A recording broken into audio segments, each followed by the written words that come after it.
and gentlemen, welcome to Casting the Spotlight episode number 178, featuring the great Austin Weber. He is back for the first time in 2 years on the podcast. It is great to have you, man. Oh, dude, it feels good. This is great. Oh, I love it. Oh, yeah. This is definitely a different setup than the last thing you were accustomed to. I feel like he's the only guest that we've had that's like, he's had a lot of appearances, but every time he's came on, it's been like a different era. It has. The podcast for the equipment and for the place that we shot it in. Yeah. I mean, the equipment's is blowing my mind. I'm not used to any of this kind of stuff. So it's like, oh man, the headphones, the mics, everything's so nice. Like, I see you went for Donatello. Oh yeah, purple sounded good. Yeah, sounded right. I don't know. I just like the purple color better than the red. What's your favorite color? Oh, interesting place to start. It's always been orange, but for some reason blue, certain shades of blue, but like it's always been orange. I think that was an old muscle car thing. You know, there was always that orange car. Like I always liked it, like a 72 Dodge Dart Swinger. I don't know if you guys know cars like that. If not, that's fine. But look it up. Orange, beautiful. Dude, my dad was always like that. I've never been, that was like one of the ways that I've always, but the thing is my brother wasn't either, so I didn't feel that bad. Oh, yeah. But like, I almost have always felt inferior as a man, because I'm like, I don't know shit about cars, and they've never interested me, and I don't give a fuck to know about them, you know? And it's like, to that level. Yeah, like, I mean, if I see a cool car, I'm like, oh, that's dope. And I know how to, like, you know, change a tire if I have to. Like the basics, but like my dad will just, a car will pass and he'll be like, oh man, it's a 1964 Chevy Chevelle, blah, blah, blah. Like, know everything about it. I'm like, dude, we saw it for 4 seconds. Yeah. That is one of the qualities I have, but it's from growing up with my dad. But I can tell you that, like, honestly, there's a lot of moments in my childhood that, like, I should have grown up being like, I fucking hate cars. Because, like, I'd be working on cars with my dad, and, you know, any guy that works in a trade, there's this moments where you, like, lose it because it's, like, frustrating. I've watched my dad break a broom handle over his leg and throw it because he can't be, like, he's like, I need you to hold the transmission up while I put the bolts through, and you're, like, 8, and I'm like, I can't do this, and then, like, so, like, but I don't know, it's just, like, you grow through that, and then, like, my dad was the same way. He'd be like, dude, that was a nice, like, you know, 69 Challenger going by, and like now I can do that stuff, and it's like not, I guess, that cool, but like some people are like, how'd you even know that? Oh, from the taillights, from the front end, and it's just like, it's cool, but then it's almost like when you just nerd out on certain things in life, you know what I mean? Yeah. But yeah, I don't know. Everybody has their things. Oh yeah, and I love cars, but I'm not that big into them. You know what I mean? Like if you came, I could help fix your vehicle, like I helped. B-Heck came over to my house. He has like an 02 Monte Carlo, and he's like, hey man, it's making this weird noise, you know, I'd rather you look at it than me take it somewhere and they charge me a bunch, this and that, whatever. So he brings it over, and I was like, start it up, you know, we get the hood open, and I'm looking, and like first thing I hear is like something hissing. I look down and there's like a hose just disconnected right there in front of me. Just like connect it and it stops doing what it was doing, and he was like, oh, I never would have thought to like, and I'm like, that's most people though, you know what I mean? Like some people will literally drive a car until the check engine light or like the oil light comes on, like, oh, I guess it's time to change the oil. It's like, you should probably check that more than just like when that light comes on. When that light comes on, you have like no oil in the vehicle. Or at least keep track of your miles so you're not in that situation. Oh, see, you can't do that with older vehicles though. Yeah. You know what I mean? Like they'll be like, oh yeah, come back in 3,000 miles. Well, like in 3,000 miles, if your car burns oil or leaks a little bit, you check that thing after 2,000 miles and you got like barely anything on the dipstick. You know what I mean? You're like, oh, that's true. You're like a couple miles away from locking this whole engine up, and that'd be great. Well, and that's the thing about people with older vehicles too. They might be more stubborn. Yeah. Based on, you know what I mean? Oh, like, yeah. Whether they have it or they have it is like, it's a classic, you know? Yeah. Oh, yeah. I'm not even trying to make fun of them. I see. Everybody has their things, you know? Oh, yeah. That they, and we talked about the, but I was going to say, everybody has their things that, like, because everybody can judge somebody based on what they spend their like basically their hobby money on. Oh, like investing their time and their other money towards this or entertainment or concerts or this or that. You know what I mean?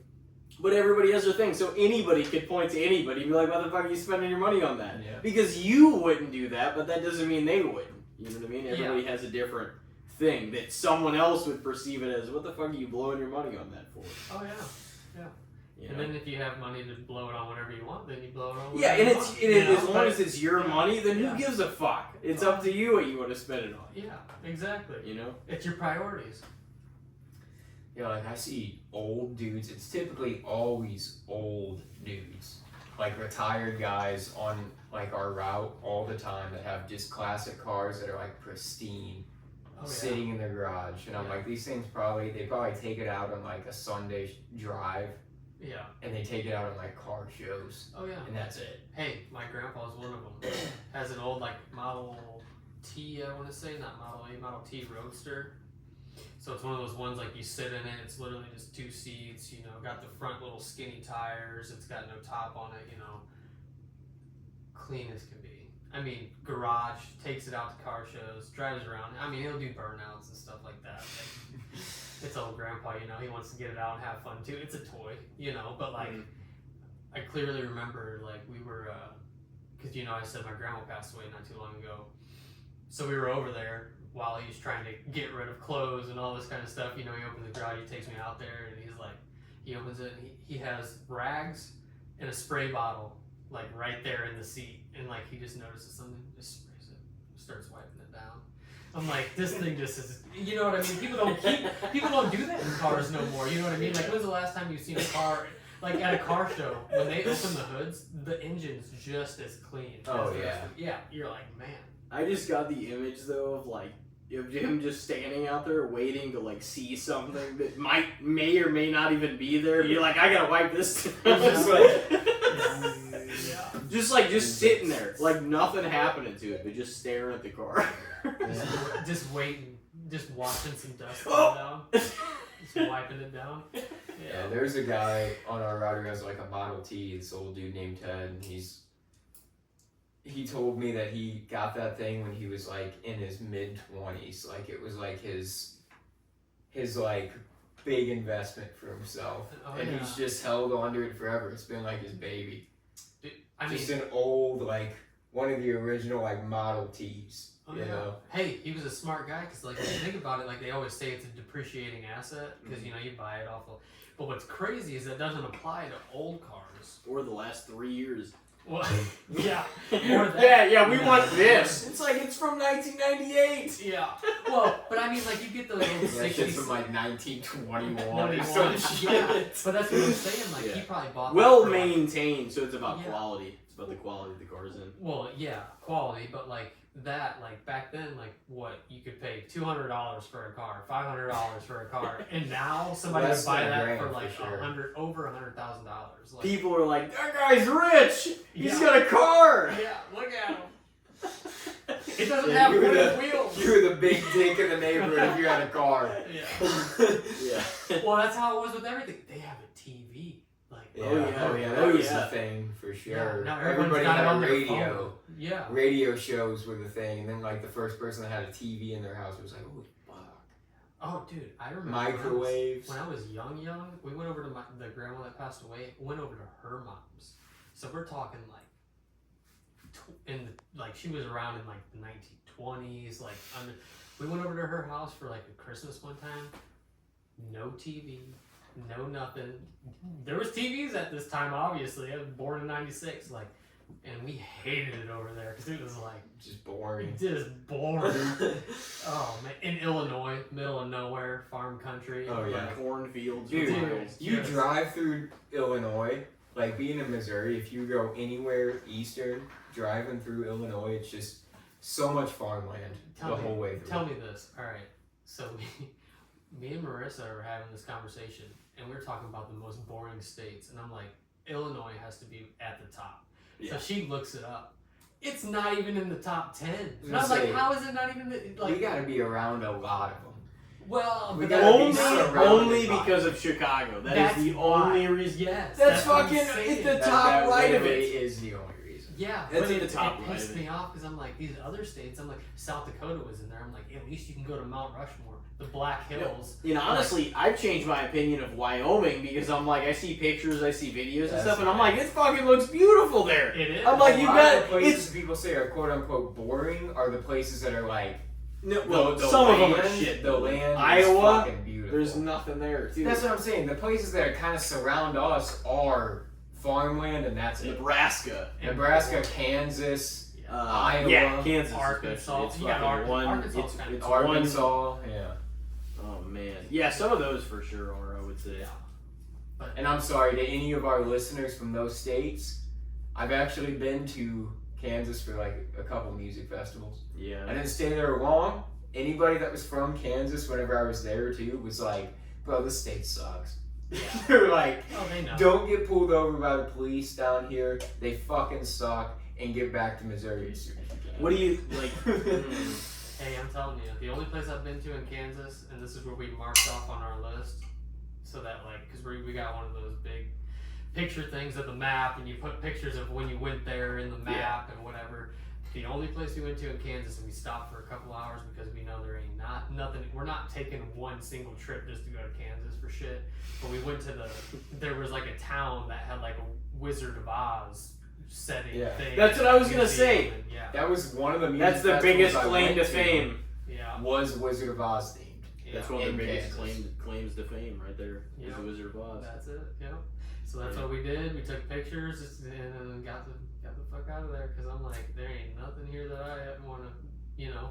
But I will say this: all of my years of like traveling and being in different states, when people are like, "Where are you from?" I'm like, "Oh, you know, St. Louis, Missouri, or you know, Missouri, whatever," and they're like, "Oh, Misery, huh?" Like a lot of people say Misery. Yeah. Even when I went to college in Iowa, people were like, "Oh, you're from Misery." I'm like, "Bro, you live in Iowa. What the fuck Yeah. are you saying Misery?" Yeah, Like, no. we're surrounded by. They don't have nothing. Oh, we have the Hawkeyes. We're so. No, Ooh, and the Hawkeyes. it's like Iowa. Iowa people are mad right now. yeah, Missouri has more shit, and that shit I'm sorry. they don't even have. They got it's- Seth Rollins. That's their claim. and it's colder there. Who the fuck wants it to be a colder Missouri and with less? Yeah. Hey, I will say. Why? Yeah. We actually have hills. We got trees. We got St. Louis, we got St. Kansas Louis, City, we got yeah. fucking things. You know what I mean? We got We got things yards. to do, places. We got. We got- People don't understand how. To high be the honest, yards I actually love how is. Yeah, blues and cars. I love how like split and diverse in a lot of ways our state is, because it's pretty split on a lot of things. You know what I mean? But it's like I mean, there's some people in Missouri, I guess, that have never been anywhere, just like a lot of states do. But like, we're just tearing down. I mean, that's honestly what happens But- when you're in the. I feel like in the Midwest, that can happen to you as well, because it is a lot of like rural. It becomes more family Yeah, oriented, you're- tradition Oh, oriented. my That's why the my states family's are been red here states for most of the time. forever. Yeah. Yeah. You know. But it's not necessarily a bad thing. I mean, We like, grew up around those people, you know, like people that their families had been in that town yeah. for fucking decades. It's just We live where we actually in Hillsboro. You know what I'm saying? Like and I I don't don't know know. where the fuck the hills are, other than like Raintree. You know what I I mean? mean, Hillsboro's pretty fucking hilly. Yeah, what do you mean? We're And we're people all always in balance. always Come on, said bro. that, but That's like literally the whole people fucking always town. said that, but I didn't feel like it was that bad. Bro, even Well, Main Street is okay. fucking. Look, when you're in it, you don't realize it. But if you were in a plane, Well, maybe you know, it's you'd be like, because man, I there's was a bunch close of to hills it. and trees. Yeah. you're actually you're in Honestly, it. a fresher perspective would be like a tourist. They'd be like, "What the fuck is going on here?" Yeah. But like us, maybe it was because I was used to it, so it's just like it was the norm. Yeah. But like, I mean, but Raintree's a shit show and a half. Honestly, going through those fucking capes and valleys and bullshit. Bro, there's You can this- pick up a speed of like 80 going Dude, down. I don't trust some that of at those all. hills. They need to fucking lower the speed limit in parts of Raintree. Yeah, dude. That's what I'm saying. As a people won't teenager in listen. there, They won't listen. I made No. some horrible decisions. Yeah. Hey, but that's what's crazy about that. Like, we're so used to driving on hilly, curvy roads. Yeah. when I was in North Dakota working on the rigs, there was guys from North Dakota, never left, like we were talking about before. People don't leave their zip codes. He took one trip to Montana to pick up parts. And he got in Montana and he was going like, the guy that was with him was like, man, he wouldn't go over like 35 miles an hour. And I'm like, why? He's like, because the roads had curves to it. Because everything in North Dakota is like straight everywhere you go. Just straight and then you turn and the straight. Like everything is straight because everything is flat. There's no trees. They're like, they have like a huge state and like just dude, like a million people. Like that's it. Yeah. But they have a massive amount of land there. I mean, I firmly am. I've worked there. I've been there for a large. Like, I've been there enough that I firmly would like. We should just give Canada North Dakota. We used to say it was the land. And Trump's like, oh, we want it to be the 51st state. Yeah. That's not gonna happen. But it's like it's kind of funny. But it's like it's not gonna happen. Just, dude, I'm telling you what. It shouldn't happen either. Oh man. Well, that's what we were talking about, like with like Alaska. Like, you're basically like, why are you even the United? How did that even? What did a typical like work day look like for you in Alaska or North Dakota? So I mean, like, didn't you work like pretty long shifts? Yeah, I would say Alaska was worse, just in the aspect of like I had to fly there every 2 weeks. There was a 3-hour time difference. So like I would leave here in the morning at like 7 in the morning, and I would get there and it'd be 7 p.m. But here, you know, it'd be 10. Yeah. So then I'd get there, I'd fall asleep. I worked longer hours in Alaska. I worked 12 to 15-hour shifts. I worked midnight to noon was my scheduled time, midnight to noon, because they have that 24 hours of darkness for like a month straight. That's crazy. And I was up above the Arctic Circle, like I was up near the Northern Sea, so it was almost like 2 months pretty much, because the further north you went, the longer you And the had North that. Seas, I don't like the ocean.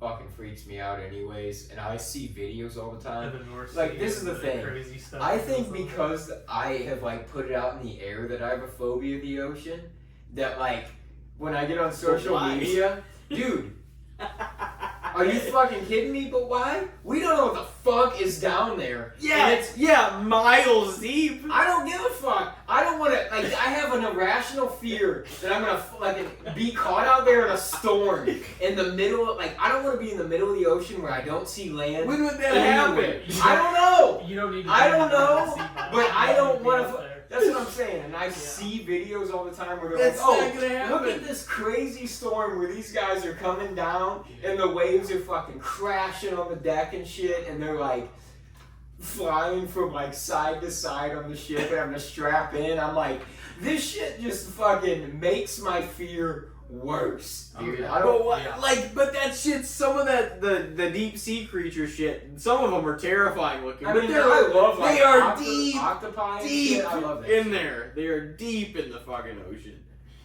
Some of them nobody has ever I know. seen. That's the thing. But for some reason, I just have this nightmare thought in my head that I'm gonna get pulled to the fucking depths. And I'm gonna be down there with those fucking things. Well, They're gonna devour me. Luckily in the wintertime, In the darkness. Yeah, most of it freezes. that's what I'm saying, bro. I don't know. It's fucking. I don't know how to explain to you how unlikely that is. I know. What is the thing? Most fears and phobias and like things like that, like some of the, like you have You know certain we're close. rationality to them. Yeah, and I'm totally landlocked here, and I'm still like, even like the Mississippi.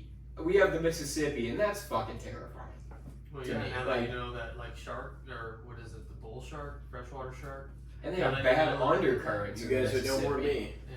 You get I think pulled or under tiger and shark. shit. Maybe it's a tiger shark. But yeah, I I think don't know. bull sharks. But even at that, like the Northern Sea, like where I was at, like it was frozen. Like I could show you videos and stuff. Like, bro, there's polar bears walking across, and like you're on the ocean. I worked on a rig that was on an island, but you wouldn't think you were on an island because you look out there and the ocean's frozen. Because it's only like 12 foot deep.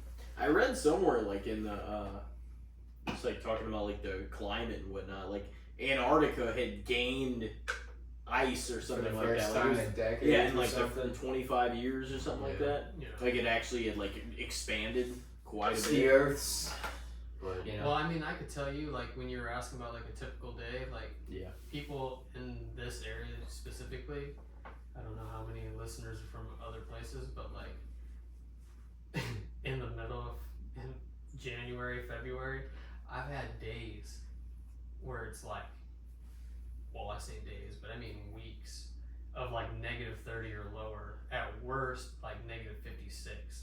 And like, granted, you don't have to be out there 24/7, but there's days where you are. You know, like there was one day we were outside for like 9 to 10 hours of a 12-hour shift, and it was like -40, and you're just like layered up completely, trying to work and all these layers. Just you start hurting, then you go, they're like, go warm up. You go warm up. And it's like, dude, like what we were talking about earlier when you're like, oh, you know, you go from that, now I'm back here working, and it's like gonna be 100 and some degrees and humid and all this, like going through. I will say, I think I'll take the heat any day over the cold, because the cold you hurt, and there's been so many days where, like what you were saying, like you're in your head, you're like, you're gonna be tougher because of this. You can get through this. You know, don't quit. Like, don't quit. And like, I've had days where that's been like the only thought in my head the whole shift. And then you get off, you finally get warm shower, warm bed, you fall asleep, you wake up, next morning you do it again. It's like 12-hour shift. You're like, and you do that for 14 days. It is not. It can. No, and that's what I said too. Like, there's ways to alleviate, I feel like, the hotness, like, that there isn't in the cold, because if it's too cold, you're just gonna fucking die. Well, yeah, you know but what I mean? People always say you can dress in layers. You can't take all those layers off. Okay, but it's never hot enough to have to take off nearly all your. I mean, you can die from the heat. Yeah, if you don't stay hydrated like a fool. You have to stay hydrated. But Yeah. still, even at No, that, people, you can survive out there. People fucking did it for goddamn fucking millenniums. Well, they survived the cold too. Not really. No, the Ice Age fucking wiped everybody out. It was the fucking Ice Age. Ice Age is different. Well, and that wasn't because the people couldn't survive. It was they could survive, but ice in the cold kills off a lot of vegetation. It was almost like everybody. You can't grow anything. You can't grow anything. You have to live off the land, but you can. So only, there's no animals. But really. if no animals can live, then what are you gonna eat? Then The population in the last Ice Age was fucking. I mean, it was enormously cut. Obviously, it was a long time ago. Oh well. Yeah. One of these volcano eruptions could change that any day. Oh, dude, that's what they were talking about when I left the oil field up there, man. They were talking about that volcano in Kenai. It was supposed to be erupting. Yeah. Everybody was freaking out about that. I'm like, oh, well, don't have to worry about that anymore. Aren't there like there was 3 one of them off that are the coast overdue? of Oregon too that was Yeah. like gonna erupt. I thought soon. Yellowstone was overdue or some shit. Oh yeah, Oh, it's been overdue for like hundreds of years. Yeah. Well, I mean, any day, you know. So Any day, baby. I mean, I hope any day is after me and my generation's long gone. I mean, we can't control it either I way. mean, that's the case. I mean, that's the thing about anything. There could be a breakout of anything that could just start wiping people the fuck out anytime. No, and just to set the record clear once and for all, for everybody that thinks it was one of those big historical moments where it changed everything and killed a lot of people, COVID was not one of them. Because it was like fucking barely 1 million people worldwide or whatever the fuck it was. There have been things that there have been things massively fucking worse in recent times that have been way worse than that shit. Yeah. People just freaked out because it was unknown, and it was a new illness that still killed it was a lot still of susceptible people. A major overreaction. Oh yeah. And that I mean, it was an overstep can't be understated for sure. enough. But That's why we're in the situation we're in now, by the way. Yeah, it was an unknown. That's the thing. But panic was never the unknown. answer. Panic was never going to be the answer. Yeah. Well, never going to be the answer, but also like That's just you gotta think people. people You have a just don't know. population Yeah. of People are people. weak. well, you got a And lot of people people that panic. don't know. Yeah. That's why you can tell a person sensitive information and it's okay. You say that to a group and it's panic. Yeah. That's just It's like people. well, It's yeah. that mob mentality that just has to die in order for civilization to live. Well, think about when you're on a plane. See, what if you were on a plane and you overheard the pilot or somebody be like, "Hey, we have an engine down," and you're cool with it because you're like, "Oh, you know, you're calm." Well, you get over the intercom, you're like, sorry passengers, we got an engine that went out, you know? Everybody on that plane's freaking out a little bit, you know what I mean? Like, it's just how it is. Like, you just tell a bunch of people something, there's so many people that are gonna freak out, and then, like, one person freaking out freaks another person out. Somebody that might be like, alright, it's alright, but then everyone's freaking out around you, you're like, gosh, should I be freaking out right now? It's just gonna like feed onto itself. Yeah. Because people just start. Oh yeah, people feed off. Yeah, people feed off each other. It's what happens. It's bad. I mean, it can be like used for positive or negative, but that's just people. You know, I mean, we're like any other species. I think that's the thing. All animals do that kind of shit too. You know, like something triggers something, and they're like, "Oh shit, we gotta go," and then they all go. You know, it's like, hey, that's true. But animals are a whole different fucking ballgame. Yeah. We're an animal too. We're just an animal that's a little smarter, and it's held us back in ways. It's brought us way further, but it's held us back in ways. Oh yeah. I mean, you know, humans. We've still accomplished the most in history, and it's not even close. Yeah. All I'm saying is there's a lot of animals out there that eat each other. Like, their own kind. You know, well, there's people out there that have done the same thing. But we won't talk about those guys. But I'm just saying. We kind of talked about them off air. They got, you know, there's something loose. Yeah. In some. Oh, in that's true. Yeah, we did talk about that. I mean, we still have a lot of the same primal nature that mammals and animals just have in general. Oh, well, yeah. It's just looked at differently because we're more intellectually sound. We're civilized. Yeah, exactly. And self-aware, you know what I mean? But it's, I don't know. We've come a long way, man. It is interesting to look at, though.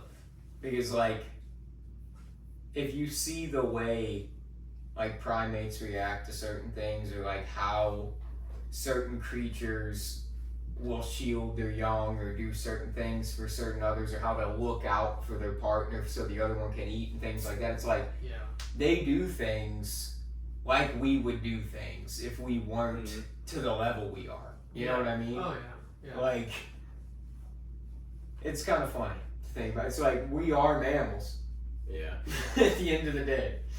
Well, you got that, and then you got, like, I can't remember where I heard it. It was probably from another podcast. I don't even know. But they were talking about how, like, a mom bear defended her cub fighting off, you know, this big grizzly. I don't know if it was the dad or not, but ran it off. But before it could run it off, the dad bear, or like whatever, the male, pretty much killed the cub, but then got scared off by the mom, and then the mom like scared it off and was like, oh well, it's dead already, and then ate the cub. Somebody recorded the whole thing. So it's like, you got that stuff out there. That's the wild for you. You know what I mean? Like, that's the stuff going on out there. And then people are all like, oh yeah, I love the wolves. We should put them back like in Colorado. And then it's like, next thing you know, wolves are just destroying people's cows. Wolves eat like a community of children. Wolves are just in Boulder, Colorado, just wandering the streets. That's what we were talking about with like living in an area that like people are used to it, and then being so like, when we were talking about like living in Alaska and like living here, like there's people in Alaska that still live like that. Like they hunt off their land, they live off the land, and then you got people here that go to the grocery store that are like, you shouldn't kill animals, you shouldn't do this or that. It's like, well, yeah, you shouldn't showboat and kill an animal and then not do anything with it. When in reality, you have a lack of life experience. Yeah, it's like, you shouldn't do big game hunts on endangered species just to be like, look, I killed a tiger. But if you're out there hunting for turkey or deer or whatever the fuck you elk or whatever you're doing. Here, I mean, even in like, but like if you're even hunting bear, you can eat bear. Yeah. You can use the fur. Like, there's so much you can hunt do. Bear too. Yeah, it's like, but people just. Would you try bear? I would eat it. You'd eat a bear. You? I mean, if somebody was like, this is bear, I would try it. What was it like that movie, Why Him? He's like, this is smoked bear? I mean, it would be kind of strange, but like... It would be strange. I would probably do it. Why not? Yeah. I mean... And you guys watch Netflix? Oh, yeah. We were talking about, like, streaming stuff. Alright, I've seen it on here multiple times. I've never seen it. Just want to know if you guys have watched it. because we're talking about bears, so random thought, but Cocaine Bear. I just watched it this past horror season. How was it? I liked it, honestly. It Really? was like a based partially on a true story. Yeah, that's what made me want to watch it. Cause I'm like, oh, it's kind of a true story. I was Probably entertained like by it. That's what I would say. Yeah. A lot of an So extent. But was there was no cocaine involved, correct? It was. No, I think there was. Yeah. Well, the there real was, bear but wasn't ate the cocaine, yes. Yeah. the real bear did? It was There was a cocaine. plane. It was like a cartel plane that crashed in the woods, and it had bricks of cocaine. Wow. And this bear ate like 3 bricks of cocaine. Oh my gosh. But that and would- I think it went like obviously pretty crazy, but I don't and obviously not to the extent that they went in the movie. I didn't know if they were just calling it that, and it was like a bear that went like human hungry and like killed a bunch of humans, so they were calling it Cocaine Bear, like a bear that was just cracked out killing people. But like, I didn't know that it actually was like the dude was on cocaine just on a rampage. Like, Yeah. man.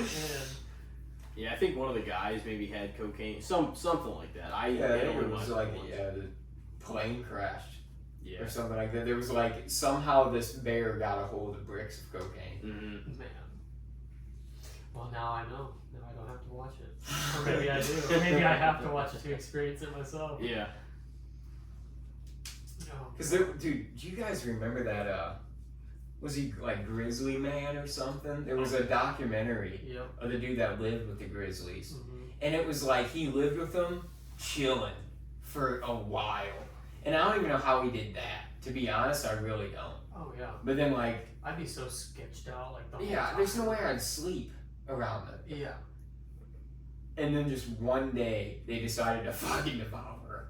And it was on camera. They caught it Yeah. because he recorded everything. Isn't that you just record your last moments? Just some bear just decides like, you know what? I'm hungry. Today's the day. I'm a little hungrier than I usually am. I think you're looking like a snack, bud. Man, that would have to be brutal because bears, they're like dogs. They don't like eat specific. They don't go for the neck like a cat would and kill you. Like they just start eating you alive wherever they start biting. Yeah. I'm sure they're normally the dominant like animal out there. I'd be like, I hope they go for the neck or the head. If they're gonna start eating me, I hope they just do it quick, bro. Those people that survive bear attacks, when you see them, there was like that guy, he had like half his face was like peeling off, like ear and everything. Just from like, just a swipe of the paw. Like, Yeah. man. I mean, I'd be thankful to be alive, but man, that was...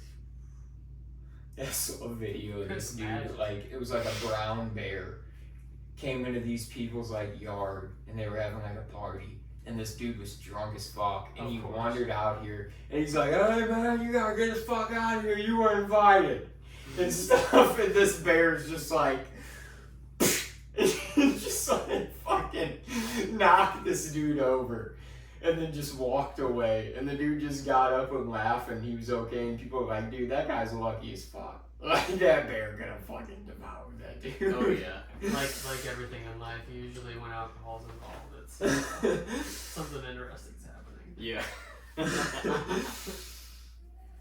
Yeah, it can make for an enhancement to the experience, or it can make for a much worse experience. Well, that's what we were talking about just before this with the alcohol. We were talking about light beers and regular beers. I want to hear And real American beer. real American beer. What is your guys' favorite beer? Because we were talking about Modelo's has number one. From what I Number heard. one sales. Saying Yeah, number one like sales, right now. Yeah, for sure. worldwide. I mean, like right now, like I haven't really bought any until today. I haven't really bought any beer in like several weeks or months, maybe. I feel like that makes me feel like a piece of shit. Well, no, like not like that. Because like I have liquor for like the pod and like for the cat. You know what I mean? Like you gotta pour the shots for the guests. It's tradition. Yeah. Unless they're a non-drinker, but I just kind of is what I was saying earlier. Like go through phases with different beer. Like maybe I'll get something for like a month or whatever. I was into Corona. I'm not like I still like Corona, but I was getting Corona a lot during like those years, even when we were doing that. And then whenever we went on a run during when I was at my grandpa's, I got Corona a lot then too, and So like that's been one of the big ones over the last few years, but lately I've been drinking more like Sammy Adams. Okay. And those are great. Like those are probably like what I'm like right now, like what I want. Because I was like, I'm either gonna get this real American beer, or I'm going to try the Samuel Adams like light. You know, because the Boston Lager is good. Did you get the real American beer just because you had to get it, just try it? I had to try it for sure. Yeah. You know, and why I not? wanted to try And it. here's another reason too. I wanted to try the Terramana. I had never tried the Terramana. You brought the 2 bottles, and we tried it. Whatever you guys guessed it on the episode, and that is the Rocks brand tequila. So I thought maybe we could all try the fucking Hulk Hogan brand of beer. Hey. There we go. You know? That works. So. And I like it. It's not that bad. Who did we try the Stone Cold IPA with? I was trying to think about that. Was that Rob? No. I can't remember. Yeah, I don't. Because I remember somebody else. Stone Cold has an IPA. Yeah, of course he does. Stone Cold, baby. Stone Cold. He had to have a beer brand. Yeah. Yeah. I had to. Hey, why do you think he was my favorite growing up? You know, Stone Cold Steve Austin. No, he's mine. Like I had to, you know. He's the baddest son of a bitch ever to be in wrestling, man. Oh man. Toughest SOB. Austin 316. No, he's literally always been like all time in wrestling. I've never actually. That's a fact too. And I've been in wrestling like essentially like my whole life, or when I can remember growing up with my dad, like watching everything. And I've like literally never had another favorite all time. Oh really? Of course, right now, like most of my life, he hasn't been wrestling. Yeah. So. You know, you have your favorites like currently and everything else, and like I mean, I love a lot of other guys, but like he was #1 when I was that young, and he's still #1. Yeah, well, and that's the thing. Most of the guys that were doing it whenever we were younger, they're not doing it at all. Is there anybody? Which I don't follow it like that no more, but there's nobody right from our era when we were younger that are still doing it that you know of, or what?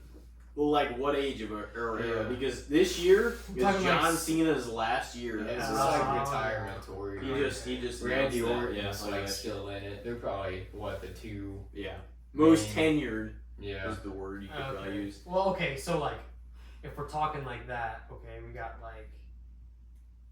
like in basketball, you got like LeBron James. When we were younger, he was playing. Now he's still, but he's like a veteran. Yeah. So like people that are veterans in wrestling, but they're not yet out. You know what I mean? Yeah. Like I'm talking like Undertaker. Like the Miz is still wrestling too.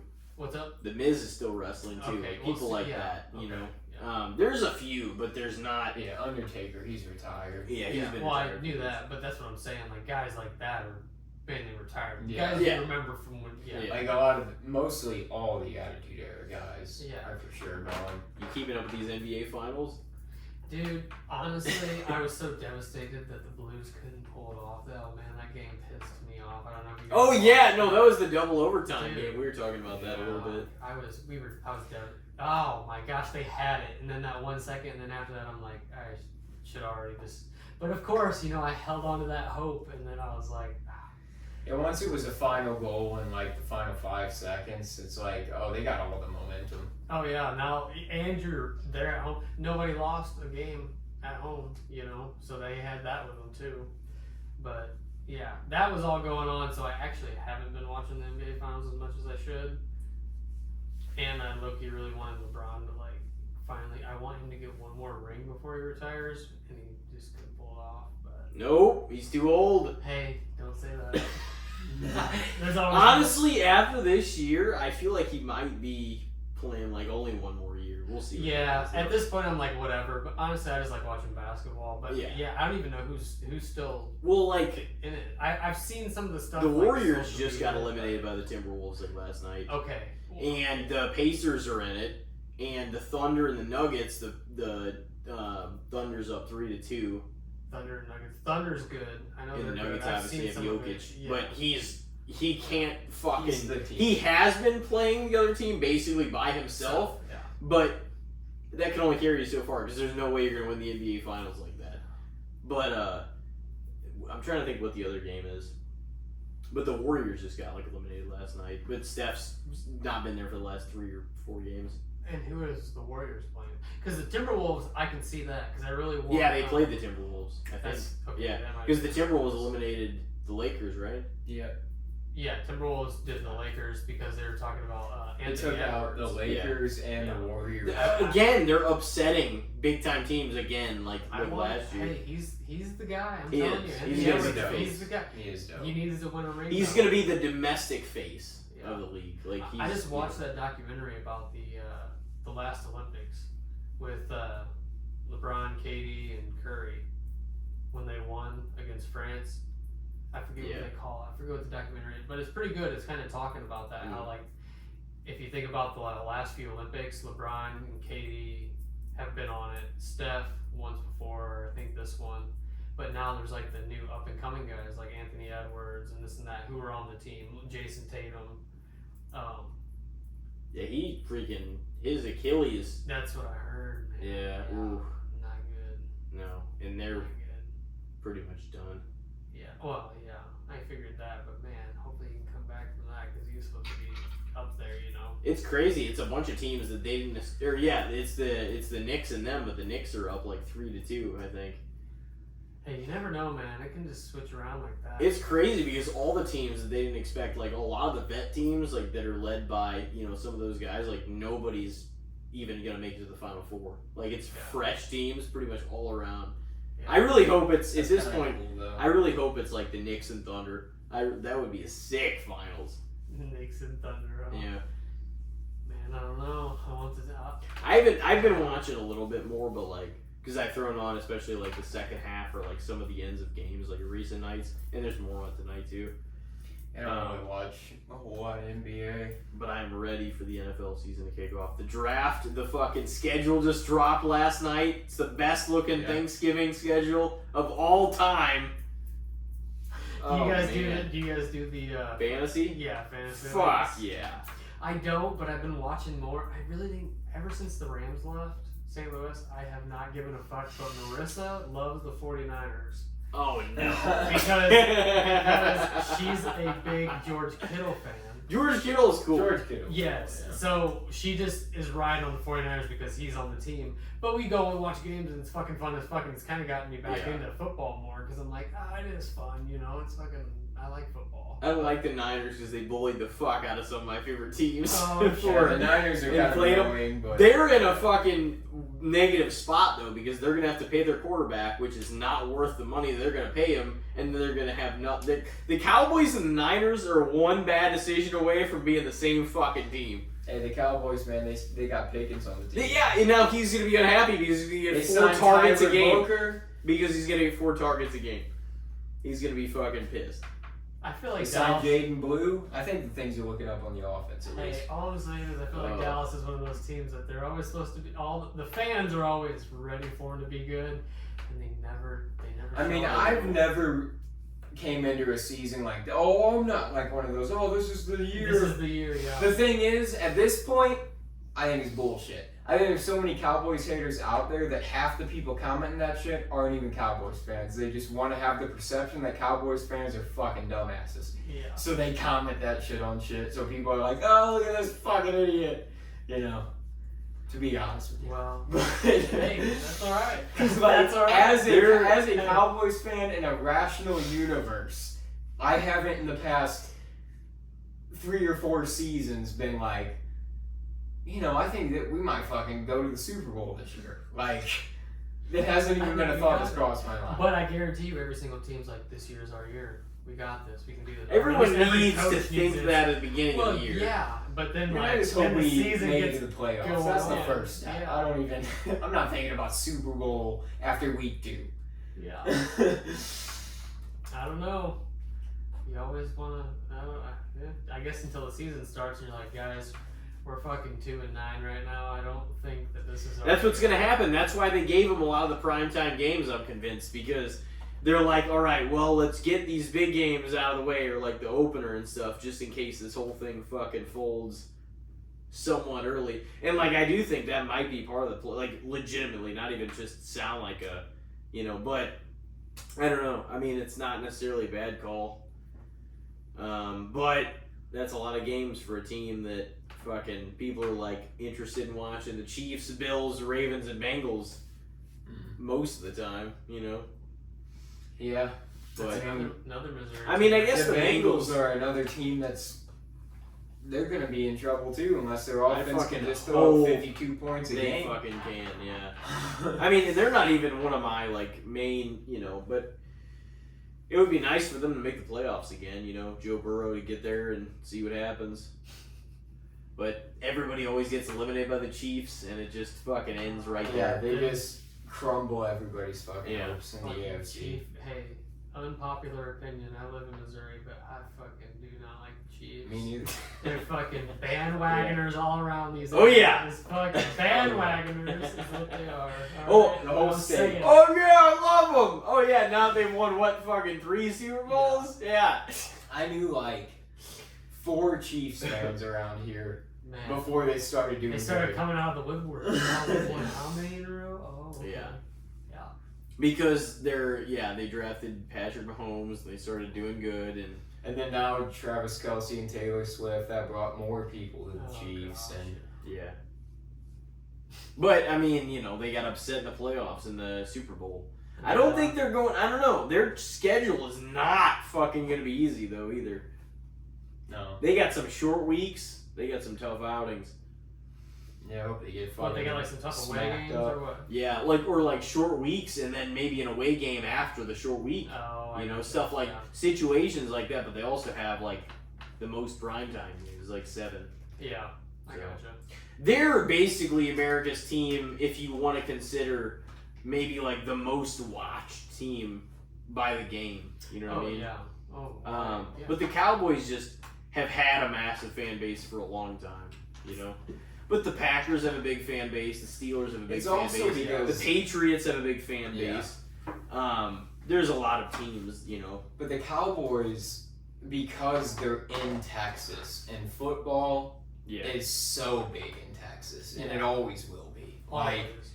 I saw like this year the draft picks like per state, and it was like California and maybe Florida came in 2nd and 3rd, and it was like 18 and 16, and then Texas had like 37 or something like that. It's just like Texas is about football, you know. Oh yeah. So it's always that's what all the movies are about. Everything, you know what I mean? It's always about that or Alabama. It's football and oil in Texas. Yeah. Football and oil, baby. That's how people get rich down there. Dude, well, yeah, pretty much. When you ain't got nothing else. That or you can come up here to Jefferson County and then sell meth. You know what I'm saying? I always wondered, like, whenever people, like, say they, like, immigrated here from somewhere else or just whatever, like what, if you're just the country, it's a blank slate, basically. I mean, it isn't to us, but it is to, like, you know, to whoever. It's like how, like, I just always wondered what happened to, like, lead to the end result being like, all right, well, let's choose St. Louis, Missouri, or, like, a small town, like, you know, any of our towns, like, nearby. It's just, like, what made you land there, of all places? Or, like, I mean, I'd probably be asking the same thing if it was anywhere, but, like, why to a place like, you know what I'm saying, like that? Like, I would just kind of wonder. I always wondered that. I think it also depends too, because like we were kind of saying off air too, like in St. Louis specifically, we have a lot of Bosnian people, like a high Bosnian population in St. Louis, and that is because like when Bosnia was going through war, a lot of their immigrants that were coming into the U.S., it was like they sort of sectored them off. They're like, okay, like, these cities are willing to take in these people. Oh, yeah. So, like, that's why we got a lot of Bosnian people. Mm-hmm. You know? So, like, I think some of it has to do with that, too. But then, if you're, like, just one immigrant family coming in, it is kind of like... I just want to know what prompted you to make what decision. But, like, if it was the same thing as if you chose Little Rock, Arkansas, like... Yeah. that's kind of like a question out of curiosity, not like a criticism, but it's just like, what kind of research or what sort of, what would you do to lead for that to be the decision? You know what I mean? It'd be kind of maybe it's question. in part because the Midwest is probably cheaper, I guess, than the coast are. Maybe that's part of it too. It's probably just opportunity too. Well, You just spot the opportunity, you go there, and if you ever notice, there's a lot of communities of like people in certain areas, like Bosnians. There's a whole group of them together. Or Asians, there's a whole group of, not that it is always like the Italians that. on the hill. Yeah, like there's just, you know what I mean? Like they all flock together, because like wouldn't There's, you want like to imagine Chinatown in California, imagine if we went to China somewhere and it's like, oh, they're all the other Europeans or whatever, or like in this area, wouldn't you want to go there so you could feel like more included and more safe around your own people? Like, so that's why they all flock to certain areas, because I'm sure there's other Bosnians, not in St. Louis, but in other areas, you know what I mean? But, dude, the Bosnian people, like, around here, I have so many of them on the route. Dude, Bosnian people are awesome. they grow so much of their own shit. They have, like, chickens and stuff a lot.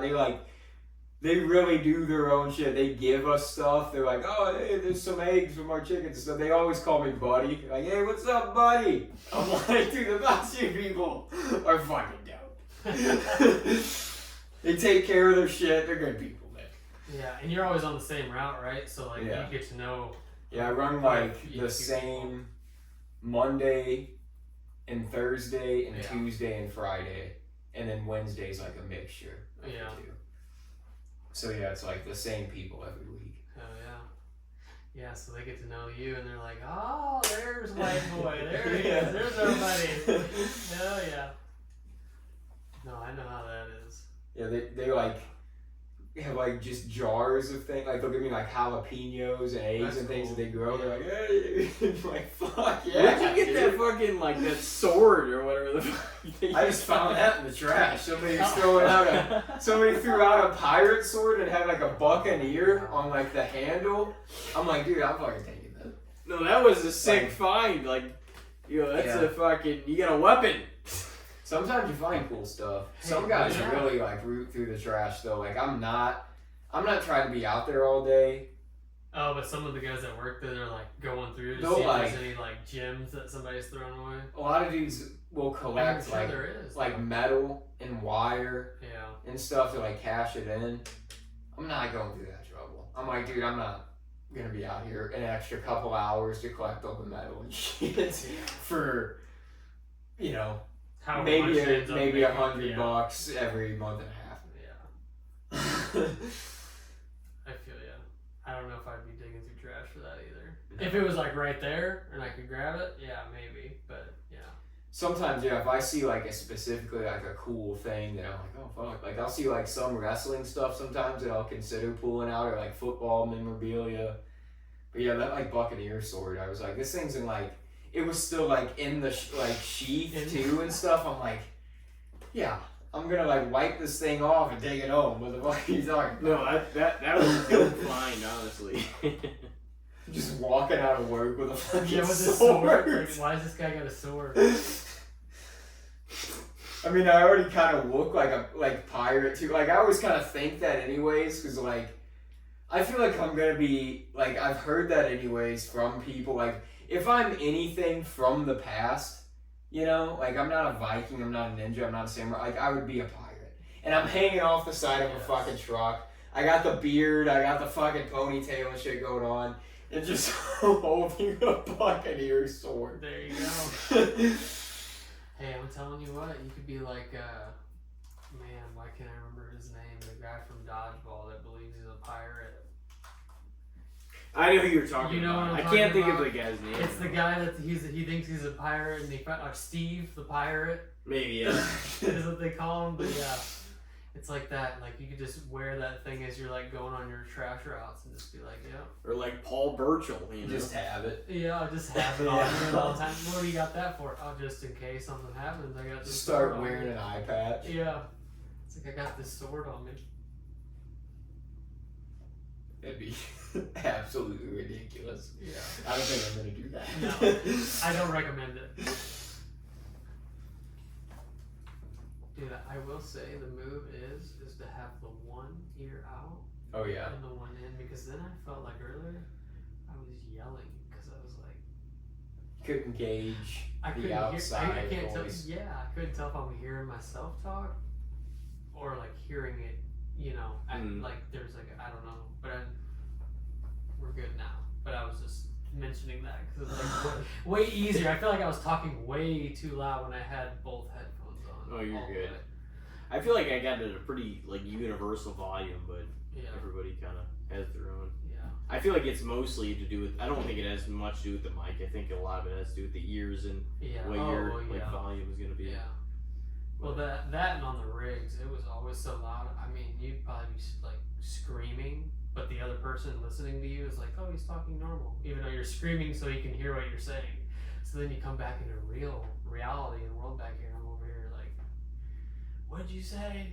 Sorry, I'm trying to get my hearing back from all the loud noise for freaking 2 weeks." It's probably being around that machinery was just messing with your ears, dude. too. Well, yeah, it was just like, definitely done some hearing damage, but you know. Last time I got my hearing test during the physical, passed it. Everything was good. So, we'll see. That continues on. Sometimes I will just put a headphone in one ear, and I feel like I always listen to my headphones loud. Yeah. Especially if I'm like on the route, I put it in one ear, and it's usually always the right ear. And I've been like thinking recently, I'm like, man, I wonder if my right ear is gonna like go bad on me, like way before my left, and I'm gonna be like all fucked up. Maybe you should just switch it. I don't know though. Sometimes I feel like when I do the one headphone, but then that headphone will die, and then I'll put the left one in and let the right one charge. That's what I like about the dual. Maybe I should start throwing the other one in sometimes. Yeah, you never know. Yeah, I do the same thing with the other one in when the one like dies sometimes. But like my left ear is probably a little bit worse just from a young age and stuff too. And just, you know, wear and tear, you know what I mean? But also had like a lot of ear infections as a kid. But a lot of times I'll put that one in instead, even if it's like maybe a little harder, because if anything's important comes up or whatever the fuck, I have this ear open and good to go. Like my left, I mean, everything still works and stuff like that. It's just like I can tell I've probably lost maybe a little bit of sound compared to the other ear. Oh, yeah. But I also had like 2 sets of tubes in there as a kid, and then I had another additional one put into my left ear when I was like probably 7, something like that. I've had a tube in my ear from blowing out my eardrum with a Q-tip as a kid. So. Yeah. Just doing dumb shit, obviously. But yeah, blew just Q-tip all the way through, and they had to like take this thing and pull the Q-tip out. Yeah, that sounds horrible. I had a tube in my ear. I think I was like 6, maybe, I don't know. But yeah, ever since How fucking then. bad did that hurt? Oh man, it was actually like the initial pain excruciating. While I was in there, not bad. When they pulled it out, anything that touched it. But what's crazy about that is like to this day I didn't realize how bad it was, but until they were like, every time I go and they look at my ears, they're like, "Oh, you had tubes, I can see." And I'm like, "How do they know that?" They're like, "I can see a big scar on your eardrum." I'm like, "Oh yeah, because I blew a Q-tip through it." I didn't realize there'd still be scars like that, but yeah. I know, that's like one thing, like going back to the kind of like some of the life conversations we were having off air is, you know, I'm like, damn, if my hearing is kind of rough right now, I'm like, I'm only like the age I'm at. I hope that it's gonna be okay down the road. You're gonna be one of those old people. You're at the diner with your phone on loud, on speaker, talking to them. Like, what? Yeah. What did you say? You don't even have to do Grandpa, that though by the time we're old. Yeah. Like, I don't want to think about that. You know what I mean? Yeah. Don't think about it. Dude, my parents, I was over at their place, and they're like, they watch shows. They're a little older. You know, at this point. And like one of the commercials came on, and it was like this phone. It was a landline phone, but it was like if you were talking to somebody on the phone and you couldn't hear well, there was a screen connected to the landline, and it would like bring up what the person was saying to you in like live time on like text, like talk to text, like on a screen on your landline as you were talking to like your grandkid or something. And I'm like, you guys are getting old, bro. Like, this is the kind of commercials you're watching. Hey, man, they're trying to But that technology is some of that, yeah, they're trying to. Hey, I've looked at my grandpa's screen and stuff like that when they're like texting, like it's like literally 2 lines. It takes up the whole screen. Yep. It's like, man, how can you ever get through anything? If you had to read that, you'd just be like an actual like couple lines is like a paragraph. Like it's insane. You got like the font on 92 on your phone. It's like, what is going on? I know, like, I'm worried about that too, because both my parents, they're middle-aged, and they're both, like, their phones are zoomed in, they're wearing glasses, and like, multiple glasses sometimes. I'm like, dude, Nope. I'm fucked. Like, Yeah. Nope, not happening. That's what happens, bro. You get old. Oh, hey. We're already getting older. It's a fact of life, man. Yeah, we were talking about that earlier. I know. I don't know. Like while you and see, this is what I was kind of saying about like COVID. Like you didn't really become too self-aware of some of the things until that hit, and you couldn't go out. You couldn't do as much stuff. You were kind of held back. So like if you were just having your good times on end, well, you know, which we really were. So it's just like then you're kind of stopped in your tracks, and kind of afterwards was it like resumed in many ways, but it also didn't feel the same because like you became self-conscious of like your behavior, or at least I did in like certain ways before, because a lot of it, like the vibe of a lot of it changed after. Oh, you know yeah. what I mean? Yeah. So it's like it was hard to like find your footing after that in the same way, because you almost felt like at times I was like, am I just doing this because it's a habit, or am I like, you know, you don't want to feel like you're being an imposter of your own self. Yeah. Kind I of thing. actually enjoyed this. Yeah. Yeah. Yeah, exactly. So it's like that's kind of at times like what was going through my mind, going back to the introspective thing actually. But you know, I feel like it happened, and now we're like on the other end of it still. But it was weird because it was a really weird kind of time. Well, You know, yeah. years ago at this point. It doesn't feel like it's as long as it was when all the shit started. Well, yeah. We were talking about like the first time I was on, it was 2019. It was before anything so like that. That even happened. And Yeah. it's like, it's just crazy to think about like that time and like how everything was, and then now how everything is now and is still being affected by that. Like, Mm-hmm.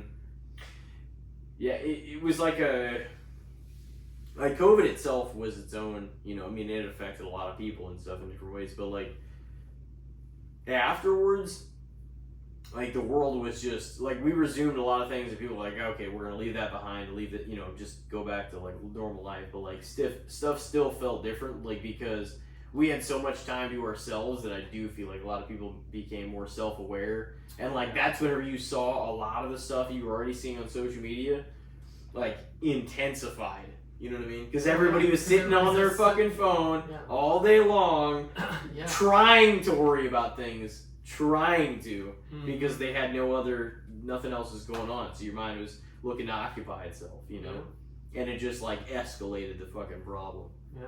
Well, hey. In that aspect of it, that's why it like really shifted a lot of our societal. Well, yeah. shit, Well, it you know what I mean? escalated that. It escalated the fact that like we have all these streaming services. Like, look at the boom and that kind of stuff. Like Netflix. Yeah.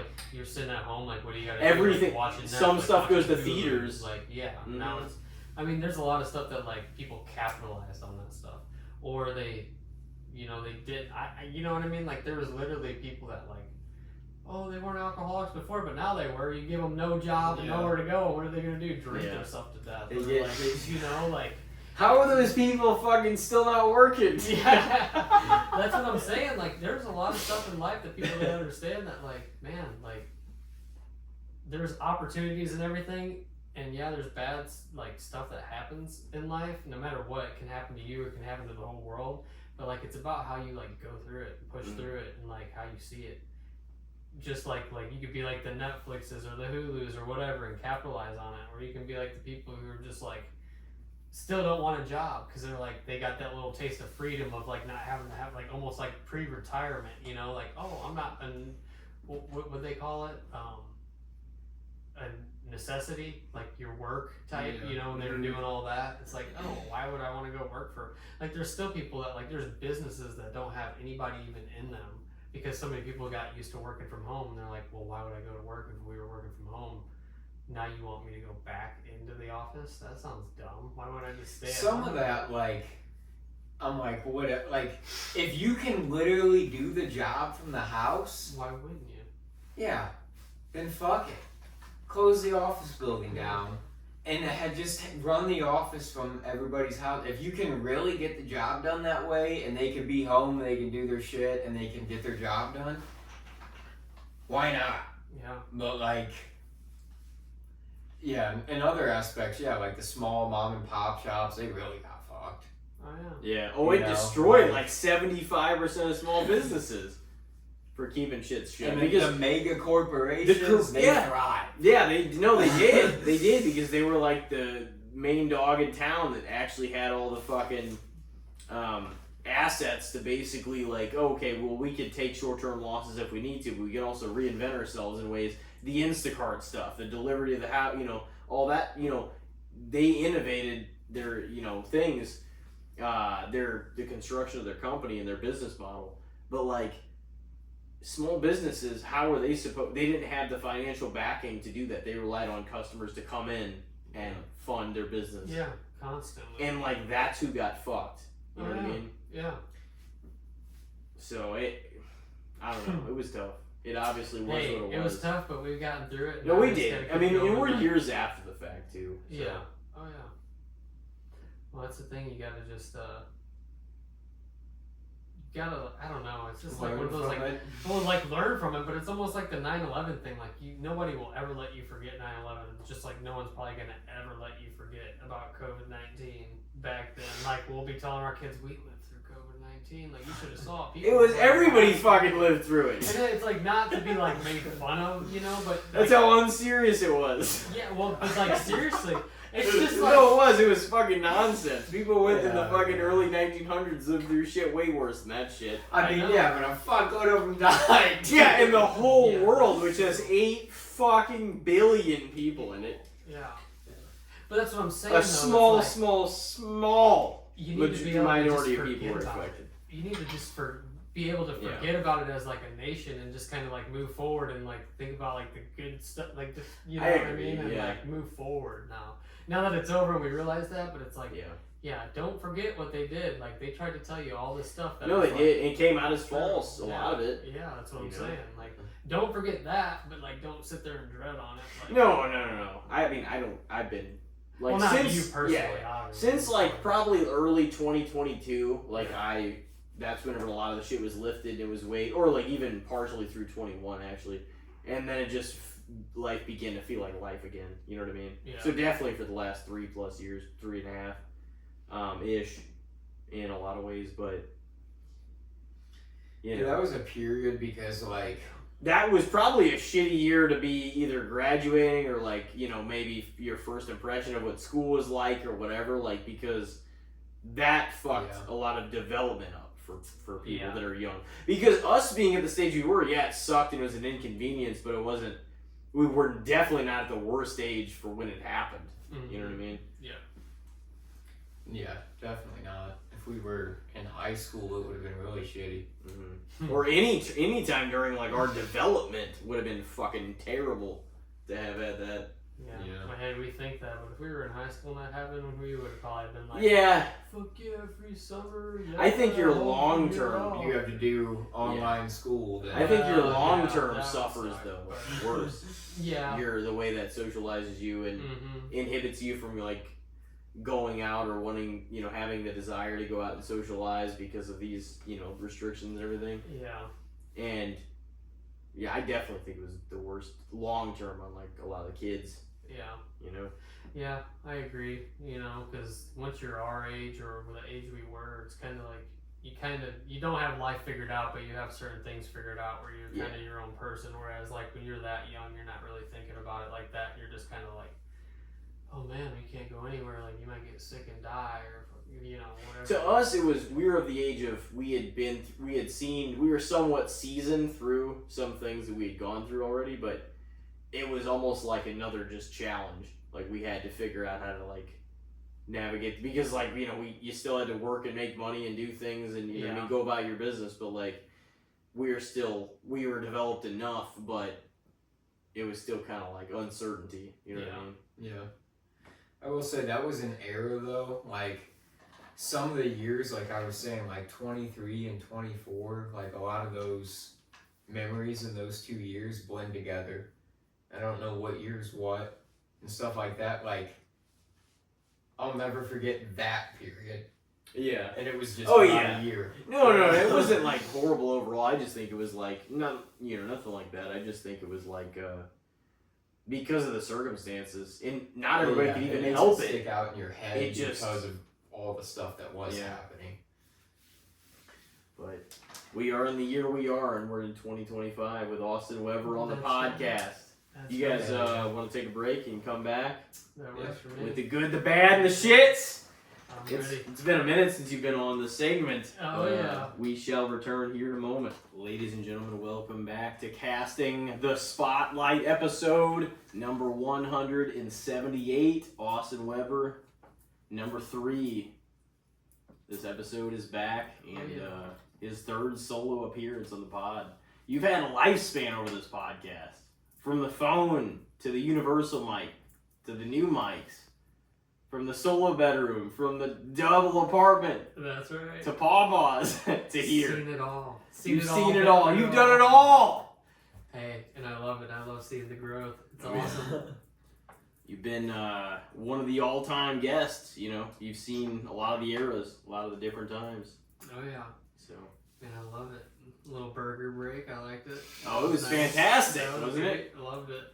Oh man. Well, you know the segment by this time. Oh, You've experienced it from way back when. He's a veteran of it. He's a veteran. The good, the bad, and the shits. You know the segment. Oh yeah. All right. Well, who wants to lead it off? You want to start it? Yeah, I can. Well, this is pretty prevalent to you. A lot of people are, complaining about the housing market of today. Just in a lot of ways, but there's always like the fluctuation in the housing market, I feel like, and like even when the housing market's bad, realtors like try to convince you, be like, oh, this is the perfect time to buy a house, so what do you guys think overall about owning a home?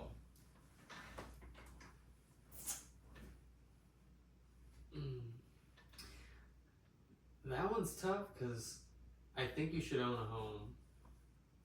But if we're talking about market prices right now, man. You shouldn't probably try to own a home in certain areas. Like at certain market values, you're looking at $100,000 house that should basically be free. With what condition it's in, but you're gonna pay $200,000 for it. That was our issue when we were looking for houses. When we were looking for houses, like we were looking in like 200 to 300,000 range. But you're looking at houses that are like, oh yeah, this house is 200,000, but a couple years ago that house was like 100,000, 98. You know what I mean? So like they're just jacking it up. They're like brand new, ready to move in. Then you show up and it's like, bro, like the whole basement's like got mold and this and that, like firm 200,000, take it or leave it. I know what I got. You know what I mean? It's like this house should be demolished, and then so it's like like in all reality, like some houses are just like they're all fixer uppers, and it's like there's no houses out there that you can buy brand new that you're like I don't know. It's like we were talking about it earlier. It's like our grandparents bought a house for $100,000, and now that same house is like $400,000. It's like wow, they made a lot of money. It's like, so why would we buy a house right now for $400,000 when just a couple of years ago it was $100,000? Yeah. Granted, I'm not that smart with houses, but I'd say as of right now, like everything is just a little overrated in the aspect of like I think it's just bad. Like I don't know. You go upside down in a home if you buy it potentially. Yeah, but I don't think that should scare you away from it. I just think that you should have, no matter what, you should have the amount of money. Like, you should have the money to pay for what you're paying for. Don't get into something just because, you want to get it. But also, if it's not your time, in the aspect of like nothing's in your price range because everything else is trash. I mean, renting is not horrible. I mean, the worst thing about it is like dealing with the other people and all that. I mean, but like you ain't gotta mow the grass, you ain't gotta like fix stuff when it breaks. You just call the landlord, you call whoever that, you know. There's a lot of good things about like an apartment, but as far as like owning a home, I guess it's just it all comes down to like what your budget is. You know what I mean? Mm-hmm. Like, I feel like I see now more than ever too, though, a lot of like, you'll see like a realtor like development company buy a plot of land, and within 4 months there's an entire subdivision of houses there, and you're like, how fucking good are these houses? You threw up this whole fucking neighborhood like that quick. Like, that's the thing too. A lot of these newer homes, like, I don't know about people locally to here, but I know that there's like, I follow certain people, and they're literally guys that go through inspections, and they do inspections on brand new houses for like 400,000, like houses that when you buy them, you're like, oh, it's move-in ready, don't have to do anything, fix anything. And he'll go through, and like you got your joists, so your joists are like with your A-frame, you know, they come up, and then you got your beam, and there'll be nails, and like your joist will be here, and you got your board right here, and there's a gap, and the nails are going through it, and the nails are the only thing connected. The boards aren't even touching, and it's like, and he's doing an inspection. He's like, I'd fail that right now, and he's like going through the house, and it's like these houses are just like, they're just like one house after another because people just buy them. They don't even know, you know what I mean? But years from now, it's gonna be so weak and so like that's just. He's trying to throw it up, bad. Sell it. It's just bad. Yeah, it's just horrible. It's like, and then they talk about like wood nowadays. Like the wood that they use is so like fresh and new because they have all these like baby trees. Where like back in the day, like my house, like our house is 100 or older, 100 years or older. It's an old brick house. But like the wood, like when I go up in the attic, like that wood you see that was like built and framed, it just is so much sturdier and thicker, and just like it's not the same type of wood like the lumber that's being used. I honestly think a lot of this is attributed to them realizing that they're going to have like a scarcity of product for the population. So it's like everything's thinner and you get a little less quality for a little more, and we can jack up the price because you're still getting, you know, it's kind of like let's fucking raise the price on some shit that's not even. It's kind of like how they're. What are they feeding chickens like corn and shit like that, fattening them up and everything else? And so it's like less quality meat, but they're doing it faster. Yeah. To where it's not like, the way it used to be where it was natural and it would like, everything would taste actually like it was supposed to. Mm-hmm. Some of that shit's horrible though. Like, dude, I bought, like, I think it was like, I don't even know, I don't remember if it was Tyson or TGI Fridays, like chicken wings.